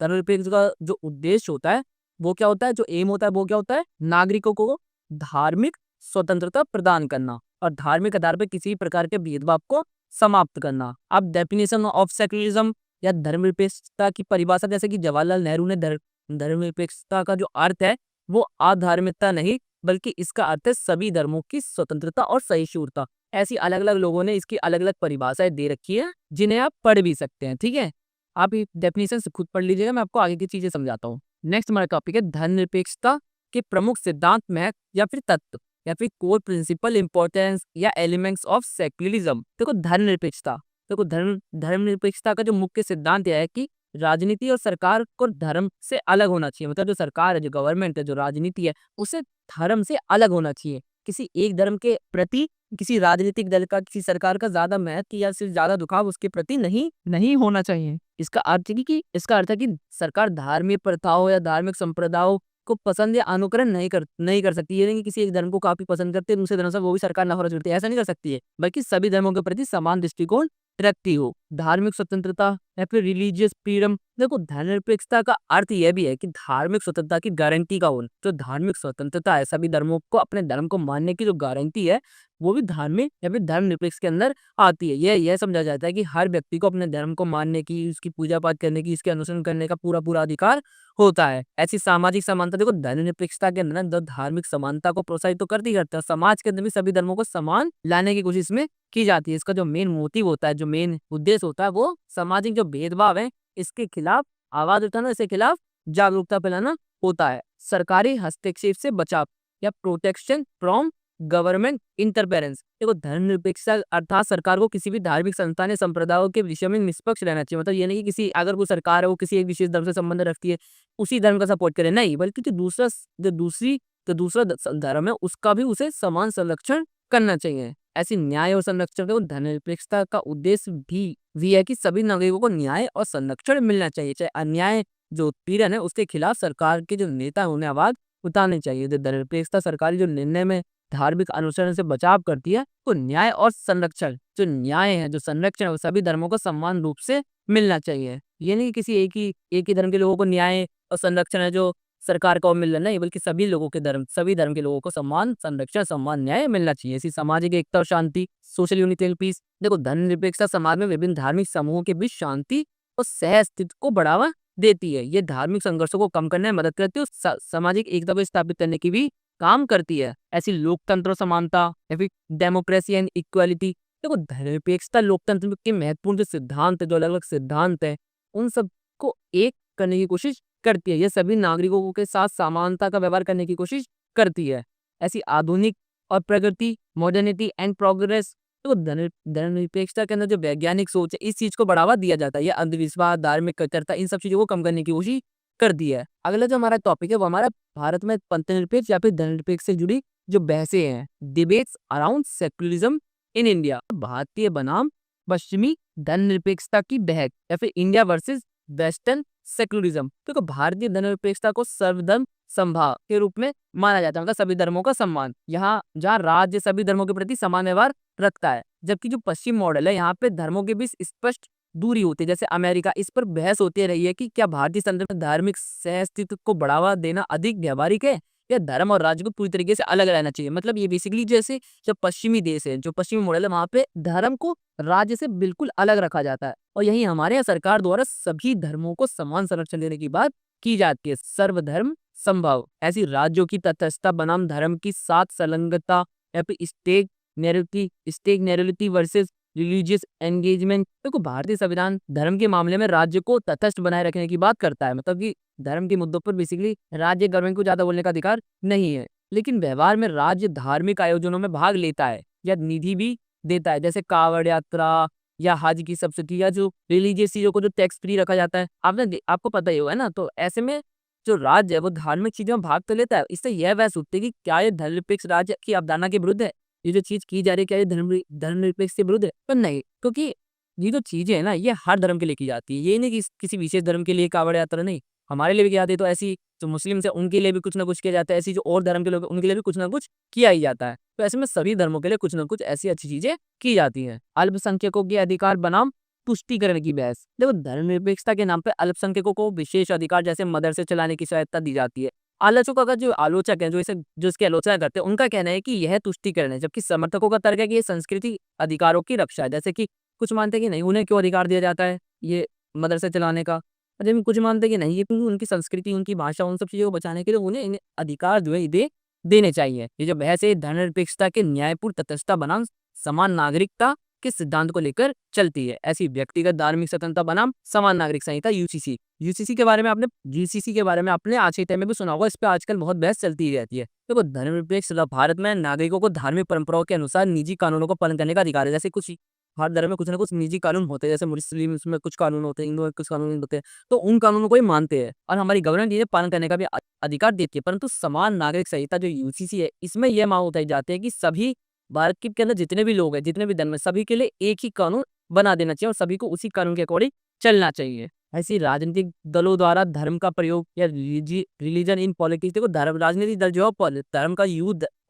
रिलीजियस का यूज अपनी राजनीति के अंदर तो करते ही करते हैं। क्यों करते हैं? ताकि वो उससे अपने कुछ फायदा उठाएं, कुछ इससे करते हैं। ऐसी न्यायपालिका की भूमिका और धर्मनिरपेक्षता की रक्षा, judiciary and protection of secularism. देखो भारतीय न्यायपालिका ने समय समय पर धर्मनिरपेक्षता की व्याख्या की, जैसे शाहबानो केस, सबरीमाला केस, हिजाब विवाद। इन फैसलों से यह बहस उठती है कि क्या न्यायपालिका धार्मिक भावनाओं के विरुद्ध जाकर धर्मनिरपेक्षता को थोप रही है? नहीं, क्योंकि न्यायपालिका को यह अधिकार है कि वो जो कानून से रिलेटेड जो वर्ड है, जो अगर देश में कुछ मुद्दे होते हैं तो उनके ऊपर अपनी व्याख्या करने का जो अधिकार है वो किसे दिया गया है? न्यायपालिका को दिया गया है। साथ में हमारा धर्मनिरपेक्षता बनाम संस्कृति राष्ट्रवाद की बहस, या फिर सेक्युलरिज्म वर्सेस कल्चरल नेशनलिज्म। देखो भारत में धर्मनिरपेक्षता की अवधारणा को कई बार भारतीय या फिर हिंदू संस्कृति के विरोध के रूप में देखा जाता है। सांस्कृतिक राष्ट्रवाद के समर्थक मानते हैं कि भारत की जो संस्कृति है, उसकी जो पहचान है वो मूलतः हिंदू सभ्यता से जुड़ी है, जबकि जो धर्मनिरपेक्षता के समर्थक है इससे बहुलतावादी की वजह से जो देखिए, मतलब इसमें हिंदू, मुस्लिम, बुद्ध, सिख, ईसाई, जैन सबका योगदान रहा है। यह एक राष्ट्रीय पहचान और धार्मिक विविधता के बीच संतुलन को लेकर चलती है। ऐसी शिक्षा प्रणाली धर्मनिरपेक्षता, देखो सरकारी स्कूलों में पाठ्यक्रम में धार्मिक शिक्षाओं की भूमिका को लेकर लगातार बहस होती रही कि क्या प्राचीन ग्रंथों, धार्मिक प्रतीकों, इन सब चीजों को सिलेबस के अंदर जोड़ना चाहिए या नहीं जोड़ना चाहिए? क्या ये जोड़ना धर्मनिरपेक्षता के विरुद्ध होगा? क्या उसका उल्लंघन करेगा? ये सांस्कृतिक ज्ञान का हिस्सा है। इस बहस में शिक्षा के माध्यम से विचारों का धार्मिक रूपांतरण बनाम मूल्यों आधारित शिक्षा का टकराव जो है वो हमें देखने को मिलता है। बस ये लास्ट आप निष्कर्ष या कंक्लूजन और ऐड कर दीजिएगा, आपका क्वेश्चन यहाँ पे कंप्लीट होता है। हमारा जो 9वां क्वेश्चन है ना, इस क्वेश्चन में हमें अलग अलग 3 टॉपिक्स दे रखे हैं। टॉपिक्स पे टिप्पणी लिखनी है या फिर एक शॉर्ट नोट लिखना है। इन तीनों टॉपिकों को हम अच्छे से समझेंगे। और सबसे पहला जो आपका टॉपिक है वो है मुख्यमंत्री की शक्तियां, फिर powers of the chief minister. देखो मुख्यमंत्री जो होता है ना, किसी राज्य की कार्यपालिका जो होती है, किसी राज्य की जो एग्जीक्यूटिव होती है उसका हेड होता है। मतलब एक स्टेट है, उस स्टेट का हेड जो होता है उसे हम मुख्यमंत्री कहते हैं। जैसे कि आप जिस भी राज्य में रहते हैं, जैसे अभी यूपी में रहते हैं तो यूपी के मुख्यमंत्री योगी आदित्यनाथ जी हैं, दिल्ली में रहते हैं तो दिल्ली की मुख्यमंत्री रेखा गुप्ता जी है। इस तरह की जो अलग अलग स्टेट होते हैं उनका जो हेड होता है उसे हम उसका मुख्यमंत्री कहते हैं। देखो भारत की जो संघीय ढांचा है ना, उसके अंदर राज्यपाल को एक राज्य का संवैधानिक प्रमुख माना जाता है, पर जो प्रशासन चलाता है, जो वास्तविक नेतृत्व करता है एक राज्य का, वो वहां का मुख्यमंत्री ही करता है। Actual leadership of the state administration lies with the chief minister. देखो मुख्यमंत्री की शक्तियां जो होती है ना बहुत व्यापक होती हैं, बहुत ज्यादा होती है। जैसे कि उसकी प्रशासन के क्षेत्र में उसकी शक्तियां होंगी, उसकी विधायिका के क्षेत्र में, वित्तीय क्षेत्र में, नीतिगत क्षेत्र में, और केंद्र सरकार से भी जुड़ी कुछ उसके पास शक्तियां होती है। उन अलग अलग शक्तियों को हम एक एक करके पढ़ेंगे। सबसे पहले जो है कार्यपालिका शक्तियां या फिर एग्जीक्यूटिव पावर्स। देखो मुख्यमंत्री की सबसे प्रमुख और व्यापक शक्तियों कार्यपालिका क्षेत्र में होती है। जो कार्यपालिका होती है, जो पुलिस होती है, जो अलग अलग विभाग होते हैं, उनसे रिलेटेड जो शक्तियां होती है ना, ये उसकी सबसे मेन शक्ति होती है। राज्य सरकार के सभी प्रशासनिक कार्य मुख्यमंत्री के मार्गदर्शन, मुख्यमंत्री के गाइडेंस के अंदर ही होते हैं। सबसे पहले जो है मंत्रिपरिषद का गठन और नियंत्रण है, formation and control of the council of minister. देखो मुख्यमंत्री राज्य मंत्रिपरिषद का नेता होता है। जो मंत्रिपरिषद होती है, जो पार्टी जीतती है उसकी जो भी मंत्रिपरिषद होती है, उसका जो हेड होता है, जो नेता होता है, वो मुख्यमंत्री होता है। वह राज्यपाल को यह सलाह देता है कि किन किन विधायकों को मंत्री बनाया जाए। जो मंत्री होता है वही राज्यपाल को सलाह देगा, वही बताएगा कि इस नेता को विधायक बनाया जाए, इस विधायक को मंत्री बनाया जाए, ना बनाया जाए।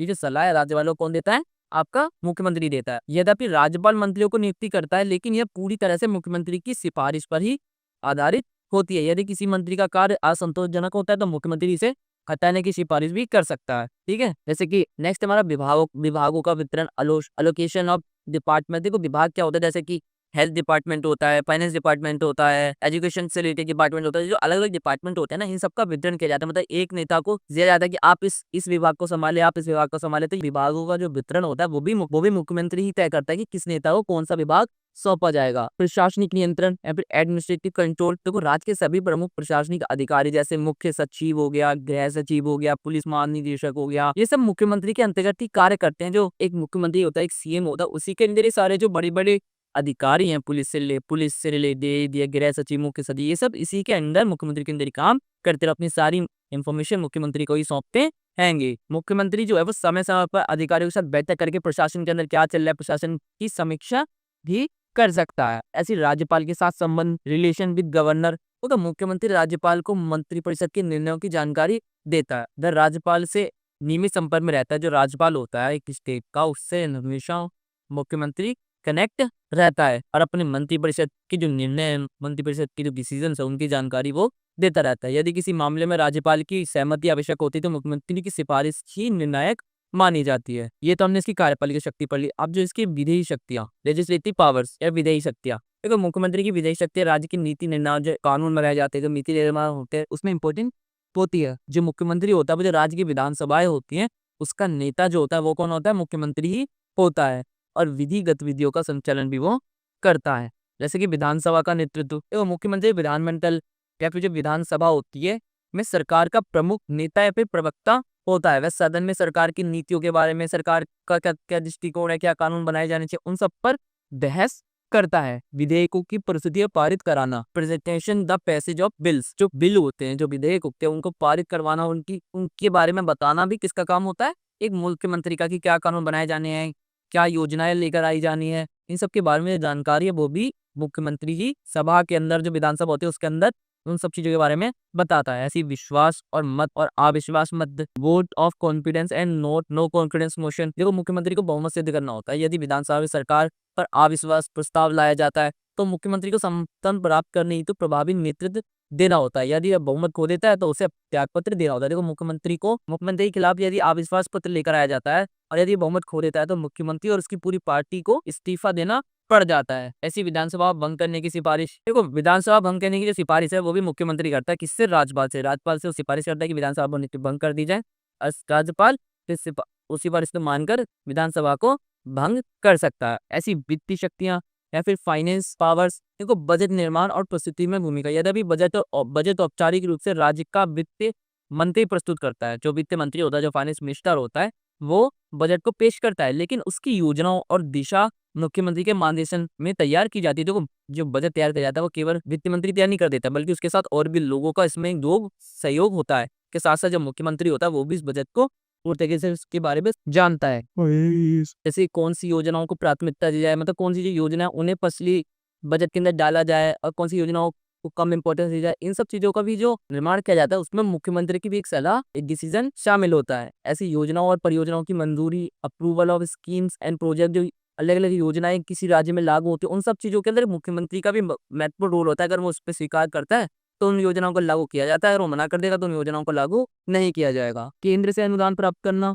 या securing grants from the centre, तो केंद्र सरकार द्वारा दी जाने जो योजनाएं, जो अनुदान होती है, जो सहायता, जो पैसे केंद्र सरकार देता है किसी राज्य को, उसमें एक मुख्यमंत्री की भी एक सक्रिय भूमिका होना काफी आवश्यक होती है। क्योंकि मुख्यमंत्री अगर सही तरीके से काम करोगे तो केंद्र सरकार भी आपको सही पैसे, सही अनुदान जो है वो प्रोवाइड करवाती रहेगी। फोर्थ हमारा नीति निर्माण और सामाजिक आर्थिक नेतृत्व या फिर policy making and socio economic leadership. देखो मुख्यमंत्री केवल प्रशासन प्रमुख नहीं होता, वह राज्य की सामाजिक, आर्थिक और राजनीतिक दिशा में को भी तय करता है। दीर्घकालिक विकास नीति का निर्धारण या formatting long term development policies, देखो राज्य के अंदर शिक्षा, स्वास्थ्य, कृषि, उद्योग, बुनियादी ढांचे, शहरी विकास आदि जो क्षेत्र है ना, वो भी मुख्यमंत्री की नीति निर्माण के अंदर ही आते हैं। वह दीर्घकालिक योजनाओं की रूपरेखा तैयार करता है, उन्हें लागू करने के लिए भी उसी का एक इम्पोर्टेंट रोल होता है। सामाजिक न्याय और कल्याण, देखो मुख्यमंत्री समाज के कमजोर वर्ग जैसे अनुसूचित जातियां, जनजातियां, महिलाएं, वृद्धाजन आदि के लिए कुछ ना कुछ योजनाएं, जैसे पेंशन की योजना आ जाती है, वृद्धा पेंशन योजना आ जाती है, अलग अलग योजनाएं हैं, जो पेंशन की योजना है, जो नीति है, उन्हें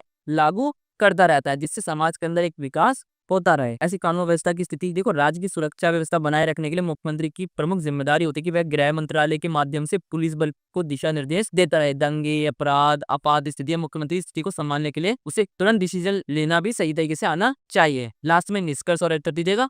आपका ये वाला टॉपिक यहाँ पे कंप्लीट होता है। अब जो नेक्स्ट हमारा टॉपिक है वो है हमारा विकासात्मक, कल्याणकारी एवं नियामक राज्य या फिर development, welfare and regulatory states. तो डेवलपमेंट स्टेट क्या होते हैं या विकासात्मक राज्य क्या होता है? देखो इसकी परिभाषा सिंपली में लिख रही है, विकासात्मक राज्य वह होता है जहाँ सरकार का प्राथमिक उद्देश्य क्या होता है? आर्थिक विकास करना। आर्थिक का आपको पता है, जो पैसों से लेती, जीडीपी, आर्थिक आपको पता है पैसों से लेती। अब आर्थिक चीजों को ज्यादा डेवलप करना ताकि वहाँ जो देश है, जो राज्य है, वो तेजी से विकास अपना कर पाए। इन सब चीजों को प्रोत्साहित करना। ऐसे में राज्य नीतियां, संसाधन का आवंटन, संस्थान की संरचना है, उन सब चीजों का विकास करना, उन सब चीजों की ग्रोथ करना यहाँ का मेन फोकस होता है। इसकी प्रमुख विशेषता क्या है? मजबूत नौकरशाही या फिर स्ट्रॉन्ग ब्यूरोक्रेसी, क्योंकि पेशावर, दक्ष और नीति निर्माण में सक्रिय भूमिका निभाने वाले नौकरशाही, जो नौकरशाही है जैसे कि IAS, IPS ऑफिसर, जो बड़े बड़े पोस्ट के जो अधिकारी होते हैं, उस इस तरीके के वो जो सही तरीके से नीतियों का निर्माण कर पाए एक राज्य के डेवलपमेंट में। ऐसी राज्य और बाजार का समन्वय, स्टेट मार्केट ओरिएंटेशन।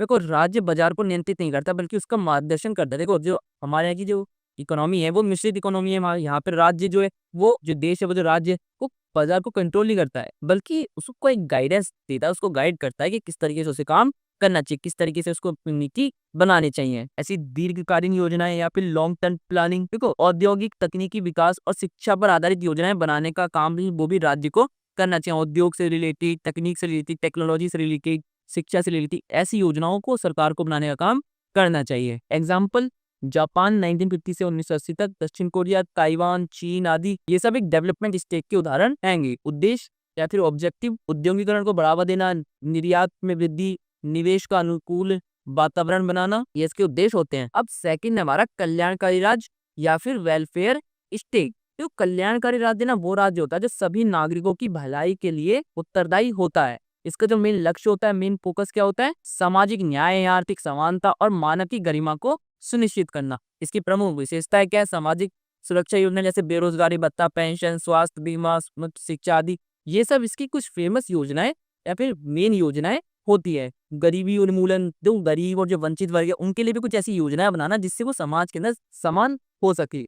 या राज्य की सक्रिय भूमिका, active role of the state. देखो समाज में जो असमानता है उसे कम करने के लिए राज्य को कुछ हस्तक्षेप, कुछ चीजें करनी चाहिए। जैसे उदाहरण के लिए स्वीडन, नॉर्वे, डेनमार्क, भारत का संविधान का जो अनुच्छेद 38-39 है वो भी इन्हीं चीजों की बात करता है। इसका उद्देश्य क्या होता है, सभी को समान अवसर प्रदान करना, वंचित वर्गों की सहायता करना, मानव अधिकारों की रक्षा करना। अब नेक्स्ट है हमारा वो है हमारा नियामक राज्य या फिर रेगुलेटरी स्टेट। तो इसकी डेफिनेशन मैंने यहाँ पे लिख रखी है, परिभाषा लिख रखी है। नियामक राज्य वह है जो बाजार, निजी क्षेत्र, सेवा और नागरिकों के व्यवहार को नियमन करते हैं। इसका उद्देश्य नियमों और कानूनों के माध्यम से संतुलन बनाए रखना होता है। इसकी विशेषता क्या है, नियामक एजेंसी जैसे कि भारत रिजर्व बैंक आरबीआई, भारतीय दूरसंचार नियामक प्राधिकरण टीआरआई, भारतीय प्रतिभूति और विनिमय बोर्ड एसईबीआई, निजी क्षेत्र पर निगरानी जैसे निजी क्षेत्र की गतिविधियों को पारदर्शी और जवाबदेही बनाना, उपभोक्ता संरक्षण जैसे उपभोक्ता हितों की रक्षा करना, वातावरणीय वित्तीय श्रमिक नियमों की निगरानी करना, ये सब इसका प्रमुख विशेषताएं हैंगी। ऐसी इसका उद्देश्य क्या होता है, भ्रष्टाचार को रोकना, एक समान प्रतिस्पर्धा का वातावरण बनाना, उपभोक्ताओं और पर्यावरण की रक्षा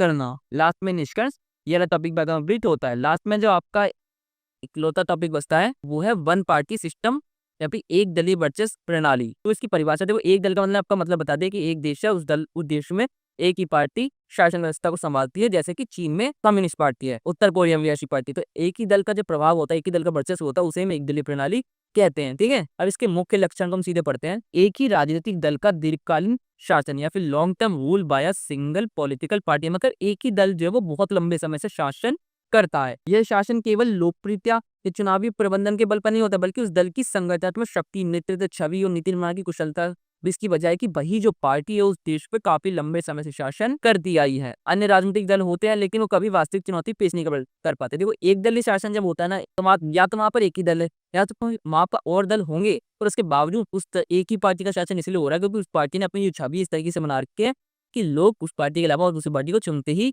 नहीं है। ऐसी दूसरी हमारी क्रियात्मक लोकतंत्र, परंतु वास्तविक विकल्पों का अभाव। तो संविधान और चुनाव आयोग स्वतंत्र होते हैं, चुनाव होते हैं, मतदाता वोट देते हैं, लेकिन फिर भी परिणाम लगभग पूर्व निर्धारित से लगते हैं क्योंकि एक ही दल को बार बार बहुमत मिल जाता है। यह प्रणाली लोकतंत्र के बाह्य स्वरूप को बनाए रखती है परंतु सत्ता में विविध और बदलाव की गुंजाइश अत्यंत सीमित होती है। विपक्ष निर्बलता, देखो विपक्ष जो अगर कमजोर होगा तो वो विपक्ष कभी सत्ता के अंदर आ ही नहीं पाएगा। तो विपक्ष के कमजोर होने के कारण भी जो है एक ही पार्टी हमेशा सत्ता में रहने लगती है। ऐसी सत्तारूढ़ दल का व्यापक संगठन और संसाधन, strong organisation and resources of the ruling party. देखो सत्तारूढ़ दल के पास एक सशक्त जमीन संगठन होता है जो गांव, कस्बे, शहर से लेकर राष्ट्र स्तर तक फैला होता है। उन्हें चुनाव लड़ने के लिए भरपूर वित्तीय मानव संसाधन प्राप्त होते हैं। इनके पास मीडिया तक अधिक पहुंच होती है। सरकार बने रहने से मिलने वाले लाभ जैसे योजनाओं की घोषणा, सरकारी पदों पर प्रभाव आदि उनके जनदार को मजबूत कर दे। देखो जो सत्ता में लंबे समय से पार्टी रहती आई है उसके पास संसाधन की कमी नहीं होगी, इसके पास जो मानव संसाधन है उनकी कमी नहीं होगी,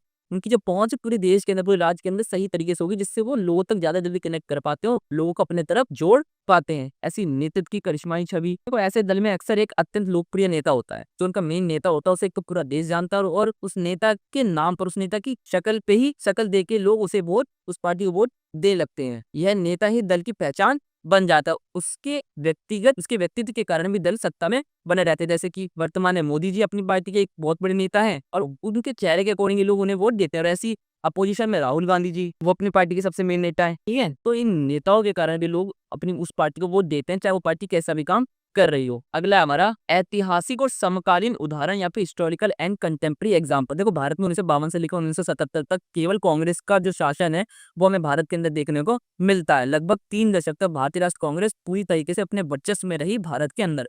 पंडित नेहरू, इंदिरा गांधी जैसे नेताओं की लोकप्रियता जो के कारण, जो स्वतंत्रता संग्राम से जो जुड़ाव था इनका, इन सब के कारण इन्हें भारत के अंदर इतने वर्षों तक शासन ये लोग कर पाए। ऐसी विपक्ष अस्तित्व में था, लेकिन संसद में उसकी संख्या बहुत कम थी। इसकी नीति निर्धारण में भागीदारी बिल्कुल ना के बराबर थी। ऐसी जापान में लिबरल डेमोक्रेटिक पार्टी एलडीपी, देखो जापान में लिबरल डेमोक्रेटिक पार्टी 1955 से लेकर 1993 तक लगभग सत्ता में रही।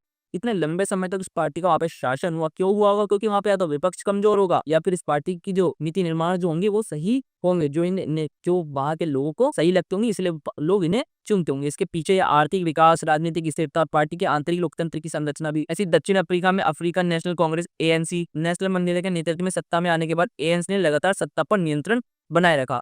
ये एक प्रकार की दलीय वर्चस्व प्रणाली बन गई, जहाँ विपक्ष है पर सत्ता परिवर्तन दुर्लभ है। मतलब विपक्ष तो है पर वहाँ पे सत्ता का परिवर्तन नहीं हो रहा है, एक ही पार्टी जो हमेशा के लिए शासन कर रही है। अब इसके कुछ लाभ होते हैं, कुछ हानि भी होती है। लाभ जैसे राजनीतिक स्थिरता। राजनीतिक स्थिरता का मतलब है कि एक ही पार्टी शासन करे तो राजनीतिक अब स्थिर हो गई है।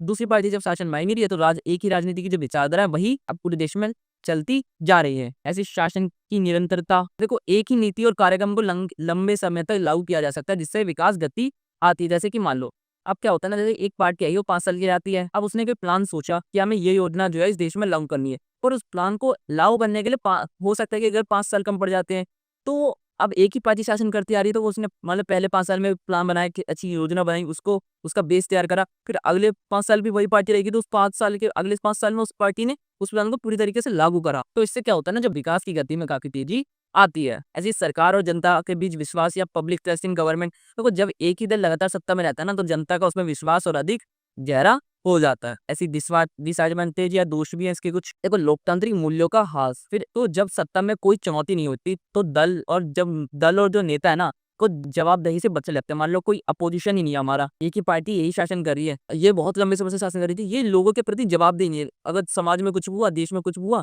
तो उसके प्रति लोगों को जवाब नहीं देती है। क्यों? क्योंकि अब इसे पता है कि हमें लोगों को ज्यादा देने की जरूरत ही नहीं, क्योंकि पार्टी में तो हम ही आएंगे, शासन में तो हम ही आएंगे, तो हमें इन्हें जवाब देने की जरूरत ही नहीं है। और ये दानाशाही सी बनने लगती है। इसलिए एक अपोजिशन का होना, एक विपक्ष का होना, विपक्ष का मजबूत होना भी बहुत ज्यादा जरूरी होता है। ऐसी भ्रष्टाचार की संभावना। तो सत्ता में निरंतर एक ही दल के पास होने से भ्रष्टाचार भी काफी तेजी से बढ़ जाता है। कई बार भाई भतीजावाद का जो खतरा है ना, वही बढ़ने लगता है। मतलब एक ही परिवार से लोग जो है वही नेता बनने लगते हैं। पर पार्टी के जो कार्यकर्ता हैं वो नेता की सत्ता के नाम पर पार्टी कई बार मनमानी भी कर सकते हैं। ऐसी विकल्पों का अभाव। वो जनता के पास वास्तविक विकल्प की नीति और नेतृत्व नहीं होता, जिससे लोकतंत्र की आत्मा कमजोर हो जाती है। ऐसी राजनीतिक निष्क्रियता। वो जब परिणाम पहले से ही तय लगने लगता है कि यही पार्टी तब तो शासन में आने वाली, तो जनता भी जो ना राजनीति के अंदर रुचि लेना कम कर देती है, क्योंकि सभी पता है कि अब तो यही पार्टी आएगी, अब इसे वोट दे या ना दे। लास्ट में एक निष्कर्ष और कंक्लूजन और ऐड कर दीजिएगा, आपका क्वेश्चन यहाँ पे कंप्लीट होता है। इन नोट्स का लिंक आपको डिस्क्रिप्शन में मिल जाएगा, वहां से इन्हें परचेज कर सकते हैं। नहीं तो आप हमारे व्हाट्सएप नंबर भी हमने नीचे दे रखा है, उस पर ही मैसेज करके आप इन नोट्स को हमसे